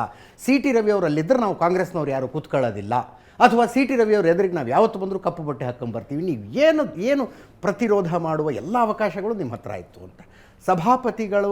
ಅಂದರೆ ಆ ಒಂದು ನಿಯಮದ ಗೆರೆ ದಾಟಿ ನೀವು ಪೊಲೀಸರನ್ನು ಕರ್ಕೊಂಬಂದುಬಿಟ್ರಿ ಅಲ್ಲಿ ಅನ್ನೋದು ಆರೋಪ. ನಡೆದಂಥ ಘಟನೆ ನನ್ನ ಮನಸ್ಸಿಗೆ ತುಂಬ ನೋವಾಗಿದೆ. ಅಫ್ಕೋರ್ಸ್ ನಾನು ಯಾರಿಗೆ ಪೊಲೀಸರಿಗೆ ಇದನ್ನು ಕರ್ಕೊಂಡು ಬನ್ನಿ ಅಂತ ಹೇಳಲಿಲ್ಲ, ಅಥವಾ ನಾನು ಇದನ್ನೇ ಮಾಡಿ ಅಂತ ಹೇಳಲಿಲ್ಲ. ನನ್ನ ಪಾಡಿಗೆ ನಾನು ಸಭಾಪತಿಯವರಿಗೆ ಆಗಿರೋ ಘಟನೆಯನ್ನು ವಿವರಿಸಿ ನಾನು ರೈಟಿಂಗ್ನಲ್ಲಿ ಕೊಟ್ಟೆ. ಆಗಿರೋ ಘಟನೆಯನ್ನು ಬರೆದು ನಾನು ಪೊಲೀಸ್ ಸ್ಟೇಷನ್ಗೆ ಕಂಪ್ಲೇಂಟ್ ಕೊಟ್ಟೆ. ಇದು ಆದಮೇಲೆ ಘಟನೆ, ಯಾಕಂದರೆ ನಾನೇ I was in under shock. ಇದು ಆದಮೇಲಿನ ಘಟನೆ. ಈಗ ಹಾಗಾಯಿತು ಹೀಗಾಯಿತು, ಕಾನೂನಿದೆ, ಕಾನೂನು ಏನೇನು ಮಾಡಿದೆ, ಕಾನೂನ ರೆಸ್ಟ್ರಿಕ್ಟ್ ಮಾಡಲಿಕ್ಕಾಗತ್ತಾ? ಅಥವಾ ಸರ್ಕಾರ ಇದೆ ಅಂತ ನೀವೀಗೇನು ನನ್ನ ಮೇಲೆ ಹೇಳ್ತಾ ಇದ್ದೀರಲ್ಲ, ಇದನ್ನೇನಾದರೂ ನಾನು ಒಬ್ಬ ಡೈರೆಕ್ಟ್ ಮಾಡಲಿಕ್ಕಾಗತ್ತಾ? ಇದನ್ನು ನೀವು ಇದೇ ರೀತಿ ಮಾಡಿ, ನೀವು ಇದೇ ರೀತಿ ಮಾಡಿ ಅಂತ ಏನಾದರೂ ಡೈರೆಕ್ಟ್ ಮಾಡಲಿಕ್ಕಾಗತ್ತಾ? ಬಟ್ ಜನರ ಎದುರಿಗೆ ಕೇಸ್ಗಳಿದ್ದಾವೆ ಮೇಡಮ್. ಕಂಪೇರ್ ಮಾಡೋದಕ್ಕೆ ವಿಧಾನಸೌಧದಲ್ಲಿ ರಾಜ್ಯಸಭೆ ಚುನಾವಣೆಯ ರಿಸಲ್ಟ್ ಬಂದಾಗ ಪಾಕಿಸ್ತಾನ್ ಜಿಂದಾಬಾದ್ ಅಂದರು. FSL ರಿಪೋರ್ಟ್ ಬರೋ ತನಕ ಆರೋಪಿಗಳನ್ನು ಮುಟ್ಲಿಲ್ಲ ಪೊಲೀಸರು. FSL ರಿಪೋರ್ಟ್ ಬಂದು ಆ FSL ರಿಪೋರ್ಟ್ನಲ್ಲಿ ಅವರು ಪಾಕಿಸ್ತಾನ್ ಜಿಂದಾಬಾದ್ ಅಂದಿದ್ದೇ ನಿಜ ಅಂತ ಗೊತ್ತಾದ ಮೇಲೆ ಅರೆಸ್ಟ್ ಮಾಡಿದ್ದು. ತಾವು ಅಂದ್ರೆ ಪಾಕಿಸ್ತಾನ ಜಿಂದಾಬಾದ್ ಅಂದೇ ಇಲ್ಲ, ಅವ್ರು ನಾಸಿರ್ ಸಾಬ್ ಜಿಂದಾಬಾದ್ ಅಂದಿದ್ದಾರೆ ಅಂತ ತಾವು ಕೂಡ ಹೇಳಿದ್ರಿ ಅವಾಗ. ಒಂದು ಕ್ಲಾರಿಟಿ ಕೊಡ್ತೀನಿ. ಭಾರತ ದೇಶದಲ್ಲಿ ಹುಟ್ಟಿದಂಥವ್ರು ಪ್ರತಿಯೊಬ್ಬರು ನಮಗೆ ನಮ್ಮ ದೇಶಭಕ್ತಿಯನ್ನು ಯಾರು ಕ್ವಶನ್ ಮಾಡಬಾರ್ದು. ನಮ್ಮ ದೇಶದಲ್ಲಿ ಇದ್ಕೊಂಡು ನಮ್ಮ ದೇಶದ ಅನ್ನ ಊಟ ಮಾಡಿ, ನಮ್ಮ ದೇಶದ ನೀರನ್ನು ಊಟ ಮಾಡಿ, ನಮ್ಮ ದೇಶದಲ್ಲಿ ಎಲ್ಲ ಫೆಸಿಲಿಟಿಗಳನ್ನು ತೆಗೆದುಕೊಂಡು ಇವರು ಬೇರೆ ದೇಶಕ್ಕೆ ಜಿಂದಾಬಾದ್ ಅಂತಂದರೆ I am also against them. Okay, ನಾನು ಕೂಡ ಅದಕ್ಕೆ ವಿರೋಧ ಇದ್ದೀನಿ. ಅದಕ್ಕೆ ಯಾವುದೇ ಕಾರಣಕ್ಕೂ ಕೂಡ ನಾವು ಇದನ್ನು ಮಾಡೋದಿಲ್ಲ. ಅದು ಕೇಳಿದಾಗ, ಆ ವಿಜುವಲ್ನ ನಾವು ಕೇಳಿದಾಗ, ಓಕೆ, ನಾಜಿರ್ ಖಾನು ಪಾಕಿಸ್ತಾನ್ ನನ್ನ ಕಿವಿ ಅನ್ನಿಸ್ತು. ಆ ರೀತಿ ಆದಾಗ ನಾನು ಅದನ್ನು ರಿಯಾಕ್ಟ್ ಮಾಡಿದ್ದೀನಿ. ಓಕೆ, ಆದರೆ ಇದ್ರ ಅರ್ಥ ಭಾರತ ದೇಶದಲ್ಲಿ ಇದ್ಕೊಂಡು ಪಾಕಿಸ್ತಾನ್ ಜಿಂದಾಬಾದ್ ಅನ್ನೋರಿಗೆ ನಾವೇನಾದರೂ ಬಿಡ್ಲಿಕ್ಕೆ ಸಾಧ್ಯ? ನೀವು ಸಪೋರ್ಟ್ ಮಾಡಿದ್ರಿ ಅಂತ ಹೇಳ್ತಿಲ್ಲ. ಈಗ ಅವರು, ನಾನು ಸಾರಿ ಆ ಶಬ್ದ ನಿಮಗೆ ಕೇಳೋದಕ್ಕೆ ಹಿಂಸೆ ಆಗುತ್ತೆ, ಬಟ್ ನಾನು ವೀಕ್ಷಕರ ಸಲುವಾಗಿ ಅದನ್ನ ಹೇಳ್ತೀನಿ. ಪ್ರಾಸ್ಟಿಟ್ಯೂಟ್ ಅಂದರು ಅನ್ನೋದು ತಮ್ಮದು, ನಾವು ಫ್ರಸ್ಟ್ರೇಟ್ ಅಂದೆ ಅನ್ನೋದು ಅವ್ರ ಸ್ಪಷ್ಟೀಕರಣ. ತನಿಖೆಗೆ ಒಂದು FSL ರಿಪೋರ್ಟ್ ಏನಾದ್ರು ಬರಬೇಕಾಗಿತ್ತಾ, ನನ್ನ ಪ್ರಶ್ನೆ ಬರಬೇಕಾಗಿತ್ತಾ ಅಂತ. ಅದಾದಮೇಲೆ ಪೊಲೀಸ್ ಆ್ಯಕ್ಷನ್ ಆಗಿದ್ದರೆ ಒಂದು ಸಮರ್ಥನೆ ಇರ್ತಿತ್ತಾ ಅಂತ ನಾನು ಕೇಳ್ತಾ ಇದ್ದೀನಿ. ತುಂಬ ಇದರಿಂದ ಹೇಳಲಿಕ್ಕೆ ಬಯಸ್ತೇನೆ. ನನಗೆ ದುಃಖ ಇದ್ದರೂ ಕೂಡ ಪ್ರೇಕ್ಷಕರಿದ್ದಾರೆ, ನೀವಿದ್ದೀರಾ, ಒಬ್ಬ ಹೆಣ್ಮಗಳಾಗಿ ಈ word, I completely stand with your sentiments madam. ಈ ವರ್ಡನ್ನು ಏನು ಅವರು ಯೂಸ್ ಮಾಡಿದರು, ಪ್ರಾಸ್ಟಿಟ್ಯೂಟ್ ಅನ್ನುವಂಥ ವರ್ಡನ್ನು, ನಾನು ಮೊದಲೇ ಹೇಳಿದಾಗೆ ಸಮಾಜದಲ್ಲಿ ಈ ವರ್ಡನ್ನು ಯೂಸ್ ಮಾಡಲಿಕ್ಕೆ, ಈ ವರ್ಡನ್ನು ಕೇಳಲಿಕ್ಕೆ ಪ್ರತಿಯೊಬ್ಬ ನಾಗರಿಕರು ಮುಜುಗರ ಪಡ್ತಾರೆ. ಈ ವರ್ಡನ್ನು ಅವ್ರು ನನಗೆ ಸದನದಲ್ಲಿ ಅಂದಿದ್ದಾರೆ ಅಂತ ಹೇಳಿ ಲಕ್ಷ್ಮೀ ಹೆಬ್ಬಾಳ್ಕರ್ ಹೇಳಲಿಕ್ಕೆ ನನಗೇನು ಅದರಿಂದ ರಾಜಕಾರಣದಲ್ಲಿ ಏನಾದರೂ ನನ್ನ ಪಡಿಬೇಕಾ? ಸಮಾಜದಲ್ಲಿ ನನ್ನ ಗೌರವದ ಪ್ರಶ್ನೆ, ನನ್ನ ಮಗನ ಎದುರುಗಡೆ ನನ್ನ ಗೌರವದ ಪ್ರಶ್ನೆ, ನಮ್ಮ ಸಂಬಂಧಿಕರ ಎದುರುಗಡೆ ನನ್ನ ಗೌರವದ ಪ್ರಶ್ನೆ. ಆ ವರ್ಡನ್ನ ಅವ್ರು ಅಂದಿದ್ದಾರೆ ಅಂತ ನಾನು ಹೇಳಲಿಕ್ಕೆ ನನಗೆ ಅದರಿಂದ ಏನಾದರೂ ಲಾಭ ಆಗುತ್ತಾ? ಬಟ್ ನನಗೆ ಸುಮಾರು ಜನ ನನಗೆ ಹೇಳಿದ್ರು ಇದನ್ನು ಇಲ್ಲಿಗೆ ಮುಗಿಸ್ಬಿಡಿ, ಇದು ಮರ್ಯಾದೆ ಪ್ರಶ್ನೆ, ಬೇಡ ಇದನ್ನು ಮುಂದುವರಿಸೋದು ಅಂತ ಹೇಳಿದಾಗ ಆ ಸಂದರ್ಭದಲ್ಲಿ ನಾನು ಸುಮ್ಮನೆ ಇದ್ದುಬಿಟ್ಟಿದ್ರೆ, ಇದೇ CT ರವಿ ಅವರು ಸದನ ನಡೆಯುವಂಥ ಸಂದರ್ಭದಲ್ಲಿ ಹೋದ ಬಾರಿ ಸದನ ನಡಿಬೇಕಾದ್ರೆ ನಿತ್ಯ ಸುಮಂಗಲಿ ಅಂತ ಹೇಳಿದ್ರು. ಒಮ್ಮೆ ಅಲ್ಲ, ಅವಾಗಲೂ ಕೂಡ ಮೂರು ಬಾರಿ ಹೇಳಿದ್ರು ಯಾವುದೋ ಒಂದು ಚರ್ಚೆ ಸಂದರ್ಭದಲ್ಲಿ. ಅವಾಗಲೂ ಕೂಡ ಎದ್ದು ನಿಂತು ನಾನು ಪ್ರೊಟೆಸ್ಟ್ ಮಾಡಿದ್ದೀನಿ, ಏನು ನೀವು ಇಷ್ಟು ಈಸಿಯಾಗಿ ನೀವು ಹೇಳ್ಬಿಡ್ತೀರಲ್ಲ ನೀವು ಅಂತ ಹೇಳಿ. ಈ ವರ್ಡ್ ಅವ್ರು ಅಂದಿದ್ದಾರೆ ಅಂತ ಹೇಳಿ ಇದರಿಂದ ನಾನು ರಾಜಕೀಯ ಲಾಭ ಪಡೆಯೋದಕ್ಕೆ ನಾನೇನಾದರೂ ರಾಜಕಾರಣ ಮಾಡಲಿಕ್ಕೆ ಸಾಧ್ಯನಾ? ಅದರಿಂದ ನನಗೇನು ಸಿಗ್ತಾ ಇದೆ? ಅದರಿಂದ ನನ್ನ ಸ್ವಾಭಿಮಾನಕ್ಕೆ ಧಕ್ಕೆ ಆಗಿದೆ ಅಂತ ನಾನು ಎಲ್ಲ ಬಿಟ್ಬಿಟ್ಟು ಸಮಾಜದ ಎದುರುಗಡೆ ನಿಂತ್ಕೊಂಡಿದ್ದೀನಲ್ಲ. ನೀವು ಹೇಳ್ತೀರಲ್ಲ ಅವರು ಫ್ರಸ್ಟ್ರೇಟೆಡ್ಡು, ಬಿಡಿ, ಅದು ಬಿಡಿ. But as a Lakshmi Hebbalkar are as a ABCD of this ಸಮಾಜ, ಒಬ್ಬ ಮಹಿಳೆ ಸಾರ್ವಜನಿಕವಾಗಿ ಬಂದು ಈ ರೀತಿ ಆಗಿದೆ ಅಂತ ಹೇಳಲಿಕ್ಕೆ ಸಾಧ್ಯನಾ? ಅದನ್ನು ನೀವು ಕ್ವಶನ್ ಮಾಡಲಿಕ್ಕೆ ಸಾಧ್ಯನಾ? ನೀವು ಯಾಕೆ ಆರೋಪ ಮಾಡಿದ್ರಿ ಅಂತ ಕೇಳೋದು ಅಂದರೆ ಅಮಾನವೀಯ, ಅದು ಇನ್ಹ್ಯೂಮನ್. ಲಕ್ಷ್ಮೀ ಹೆಬ್ಬಾಳ್ಕರ್ ಅವರೇ, ನೀವು ಹಂಗೆ ಯಾಕೆ ಆರೋಪ ಮಾಡಿದ್ರಿ ಅಂತ. ನೀವು ಆರೋಪ ಮಾಡಿದ್ದೀರಿ ಅಂದರೆ ನಿಮ್ಮೊಳಗಿನ ಸಂಕಟ ನಮಗೆ ಅರ್ಥ ಆಗುತ್ತೆ. ಆದರೆ ಸ್ವಾಭಿಮಾನ ಅನ್ನೋದು, ಕಾನೂನು ಅನ್ನುವಂಥದ್ದು, ಆತ್ಮಗೌರವ ಅನ್ನುವಂಥದ್ದು ಲಕ್ಷ್ಮೀ ಹೆಬ್ಬಾಳ್ಕರ್ರಿಗೆ ಜಾಸ್ತಿ ಮತ್ತು ಯಾವುದೋ ಹೆಣ್ಮಕ್ಳಿಗೆ ಕಡಿಮೆ ಅಂತಿರೋದಿಲ್ಲ. ಹೆಣ್ಣಿನ ಸ್ವಾಭಿಮಾನ ಎಲ್ರಿಗೂ ಸಮಾನವಾದಂಥದ್ದು. ಯಾವುದೋ ಒಂದು ಹೆಣ್ಣು ಯಾವುದೋ ಒಂದು ಗಂಡಿನ ಮೇಲೆ ಇಂಥದ್ದೊಂದು ಶಬ್ದವನ್ನು ಬಳಸಿದ ಆತ ನನಗೆ ಅಂತ ಹೇಳಿದಾಗ ತೆಗೆದುಕೊಳ್ಳುವ ಲೀಗಲ್ ಆ್ಯಕ್ಷನ್ನಿನ 100 ಪಟ್ಟು ದೊಡ್ಡದಾಗಿ ನಿಮ್ಮ ವಿಷಯದಲ್ಲಿ ತೆಗೆದುಕೊಂಡ್ರು ಅನ್ನುವಂಥದ್ದು ಆರೋಪ. ಕರ್ಕೊಂಡು ಹೋಗಿ ಇಡೀ ರಾತ್ರಿ ಸುತ್ತಾಡಿಸಿದ್ರು. ಬೆಳಗಾವಿ ಸುವರ್ಣಸೌಧ ಇರೋದು ಬೆಳಗಾವಿ ಗ್ರಾಮೀಣ ಕ್ಷೇತ್ರದಲ್ಲಿ. ಎಸ್, ತಮಗೆಲ್ಲರಿಗೂ ಗೊತ್ತಿದೆ, ಎಲ್ಲ ನಾಯಕರ ಜೊತೆಯಲ್ಲಿ ಕೂಡ ಎಲ್ಲ ಆಯಾ ಕ್ಷೇತ್ರದ ಜನರು ಇಮೋಷ್ನಲ್ ಆಗಿ ಅಟ್ಯಾಚ್ ಆಗಿರ್ತಾರೆ, ಅಭಿಮಾನಿಗಳ ಪಡೆನೇ ಇರುತ್ತೆ. ಅದು ನಮ್ಮ ಜಿಲ್ಲೆ. ಅದರಲ್ಲೂ ಕೂಡ ತಮಗೆಲ್ಲ ಗೊತ್ತು, ಬೆಳಗಾವಿನಲ್ಲಿ 10 ಜನರನ್ನ ಕೇಳಿ ತಾವು. ಯಾಕಂತಂದರೆ ಲಕ್ಷ್ಮೀ ಹೆಬ್ಬಾಳ್ಕರ್ ಈ ರಾಜಕಾರಣಕ್ಕೆ ಒಂದೇ ದಿನಕ್ಕೇ ದೊಡ್ಡವಳಾಗಲಿಲ್ಲ. ನಾನು ಕೂಡ ರೈತನ ಮಗಳಾಗಿ 26 ವರ್ಷ ಪಕ್ಷದಲ್ಲಿ ಸಾಮಾನ್ಯ ಕಾರ್ಯಕರ್ತೆಯಿಂದ ಇವತ್ತು ಮಂತ್ರಿ ಸ್ಥಾನಕ್ಕೆ ಬರೋವರೆಗೂ ಹೋರಾಟದ ಜೀವನ. ನನ್ನೇನು ರೆಡ್ ಕಾರ್ಪೆಟ್ ಏನಿಲ್ಲ, ನನಗೆ ರಾಜಕಾರಣ ಏನು, ನನಗೇನು ಚಾಮರ ಬೀಸಿ ನನ್ನನ್ನು ಯಾರು ಕರ್ಕೊಂಡು ಬರಲಿಲ್ಲ. ಇಂಥ ಒಂದು ಸಂದರ್ಭದಲ್ಲಿ ಪ್ರತಿಯೊಬ್ಬರ ಜೊತೆ ನನ್ನ ಅಟ್ಯಾಚ್ಮೆಂಟ್ ಇದೆ. ಪ್ರತಿಯೊಬ್ಬರು ನನ್ನನ್ನು ಇಮೋಷ್ನಲ್ ಆಗಿ ಅಟ್ಯಾಚ್ ಇದ್ದಾರೆ. ಏನು ನಾನು ಜಾತಿಯಿಂದನೇ ನನ್ನ ಕ್ಷೇತ್ರದಲ್ಲಿ ಗೆದ್ದೆ, ಬರೀ ದುಡ್ಡಿನಿಂದನೇ ಗೆದ್ದೆ ಅಂತಲ್ಲ, ನಾನು ಕೂಡ 2 ಸಾರಿ ಸೋತಿದ್ದೀನಿ ನನ್ನ ಕ್ಷೇತ್ರದಲ್ಲಿ.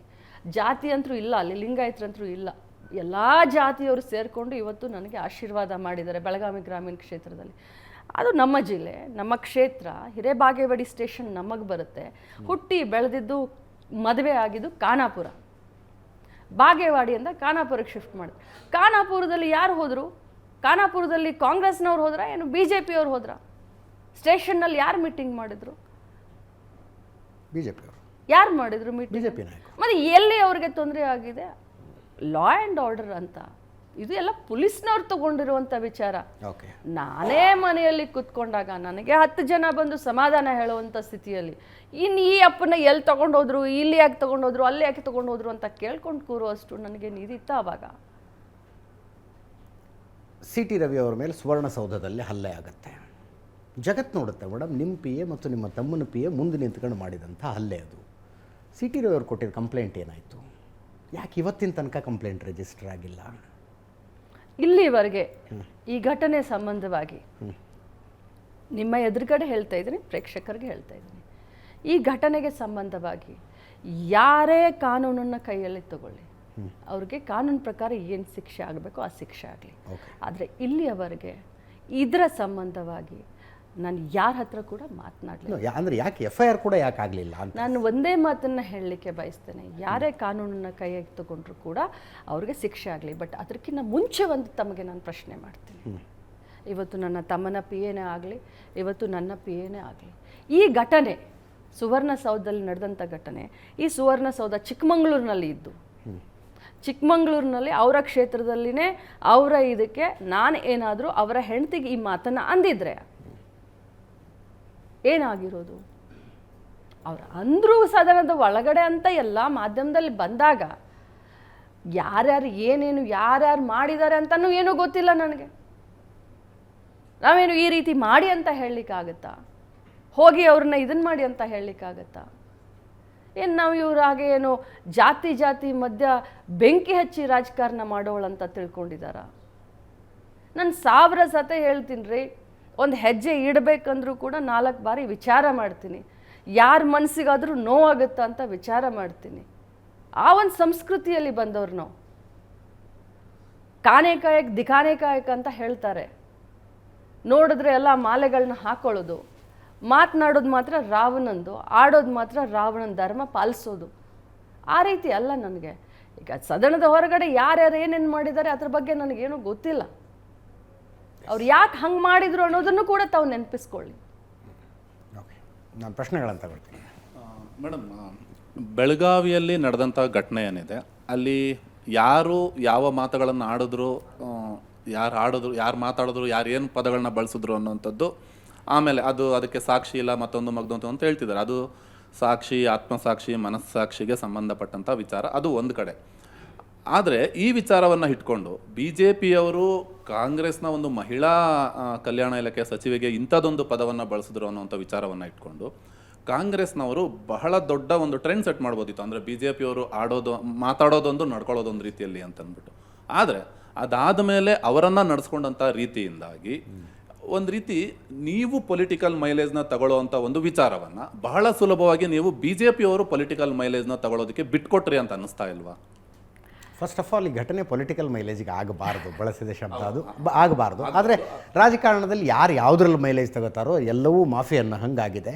ಆದರೂ ಕೂಡ ವಿನಾಕಾರಣ CT ರವಿ ಅವ್ರನ್ನ ಅಷ್ಟೊತ್ತು ರಾತ್ರಿ ಸುತ್ತಾಡಿಸಿ ಹೀರೋ ಮಾಡಿಟ್ಬಿಟ್ರಿ ನೀವು. ಅದರ್ವೈಸ್ ಒಂದು ದೊಡ್ಡ ಚಳುವಳಿಯನ್ನು ಕಟ್ಟಿ BJPಯ ವಿರುದ್ಧ ಜನಾಭಿಪ್ರಾಯ ರೂಪಿಸಬಹುದಾಗಿತ್ತು ಅನ್ನೋದು ಅವ್ರದ್ದು ಪ್ರಶ್ನೆ ಮೇಡಮ್. ಇಲ್ಲ, ನೀವು ಹೇಳೋದು ಅದು ನಿಜ. ಯಾಕಂತಂದರೆ ಆ ಘಟನೆ ಆಗಿದ್ದು, ಆದಂಥ ಸಂದರ್ಭ, ಅದರಿಂದ ಆದಂಥ ನೋವು, ಅವಮಾನ ಇದೆಲ್ಲ ಒಂದು ಕಡೆ ಇಡೋಣ. ಆದರೆ ಅವರು ಇವತ್ತು ತಮ್ಮನ್ನು ತಾವು ಯಾವ ರೀತಿ ಬಿಂಬಿಸ್ಕೊಳ್ತಾ ಇದ್ದಾರೆ ಅಂತಂದರೆ, ಅವರು ಯುದ್ಧವನ್ನು ಗೆದ್ದ ಹಾಗೆ ಇಡೀ BJPಯನ್ನು ನಾನು ಇದನ್ನು ಮಾಡಿದೆ ಅನ್ನೋ ರೀತಿಯಾಗಿ, ಅಂದರೆ ಒಂದು ಸಿಂಪತಿ ತಗೊಳ್ಳೋದಾಗಲಿ, ಇಡೀ ಚಿಕ್ಕಮಂಗ್ಳೂರಿನಲ್ಲಿ 8-9 ಆ್ಯಂಬುಲೆನ್ಸ್ನಲ್ಲಿ ಆ ಆ್ಯಂಬುಲೆನ್ಸ್ನ ಓದಿಸಿ ರೋಡ್ ಕ್ಲಿಯರ್ ಮಾಡಿಕೊಂಡು, ತಮಗೆಲ್ಲ ಗೊತ್ತಿದೆ ಏನೇನು ಘಟನೆ ಆಯಿತು. ಆರತಿ, ಹೂವು, ಹಾರ, ತುರಾಯಿ, ಮೆರವಣಿಗೆ ಏನು ಬಿಂಬಿಸ್ಕೊಳ್ತಾ ಇದ್ದಾರೆ. ಈ ರೀತಿ ಬಿಂಬಿಸ್ಕೊಳ್ಳೋಕ್ಕೆ BJPಗರು ಕೂಡ ಸಪೋರ್ಟ್ ಮಾಡ್ತಾ ಇದ್ದಾರೆ. ಅದು ದುರಂತ. ಇನ್ನು ಕಾಂಗ್ರೆಸ್ ಪಕ್ಷದವ್ರದ್ದು ಏನಾಯಿತು ಅಂತಂದರೆ ಪ್ರತಿಯೊಬ್ಬರು ಕೂಡ ನನ್ನ ಜೊತೆ ಮಾನಸಿಕವಾಗಿ ನನ್ನ ಜೊತೆ ಎಲ್ಲರೂ ನಿಂತ್ಕೊಂಡ್ರು. ಅದು ಘಟನೆ ನಡೆದ ಆದಮೇಲೆ ನಮಗೆಲ್ಲ ಏನಾಯಿತು ಅಂತಂದರೆ ಗಾಂಧಿ ಭಾರತ ಕಾರ್ಯಕ್ರಮ, 100 ವರ್ಷದ ಇತಿಹಾಸದ ಗಾಂಧಿ ಭಾರತ ಕಾರ್ಯಕ್ರಮಕ್ಕೆ ಪ್ರತಿಯೊಬ್ಬರು ಕೂಡ ನಾವು ಬ್ಯುಸಿ ಆಗಿಬಿಟ್ವಿ. ನಾನು 2-3 ದಿನ ಅಂತೂ ಮನೆಯಿಂದ ಆಚೆ ಬರಲಿಲ್ಲ. ಬಟ್ ಎಷ್ಟು ದಿನ ಅಂತ ನಾವು ಆಚೆ ಬರಲಿಕ್ಕೆ ಆಗೋದಿಲ್ಲ. ನಾವು ಸಮಾಜದಲ್ಲಿ ಇದ್ದೀವಿ, ರಾಜಕಾರಣದಲ್ಲಿ ಇದ್ದೀವಿ.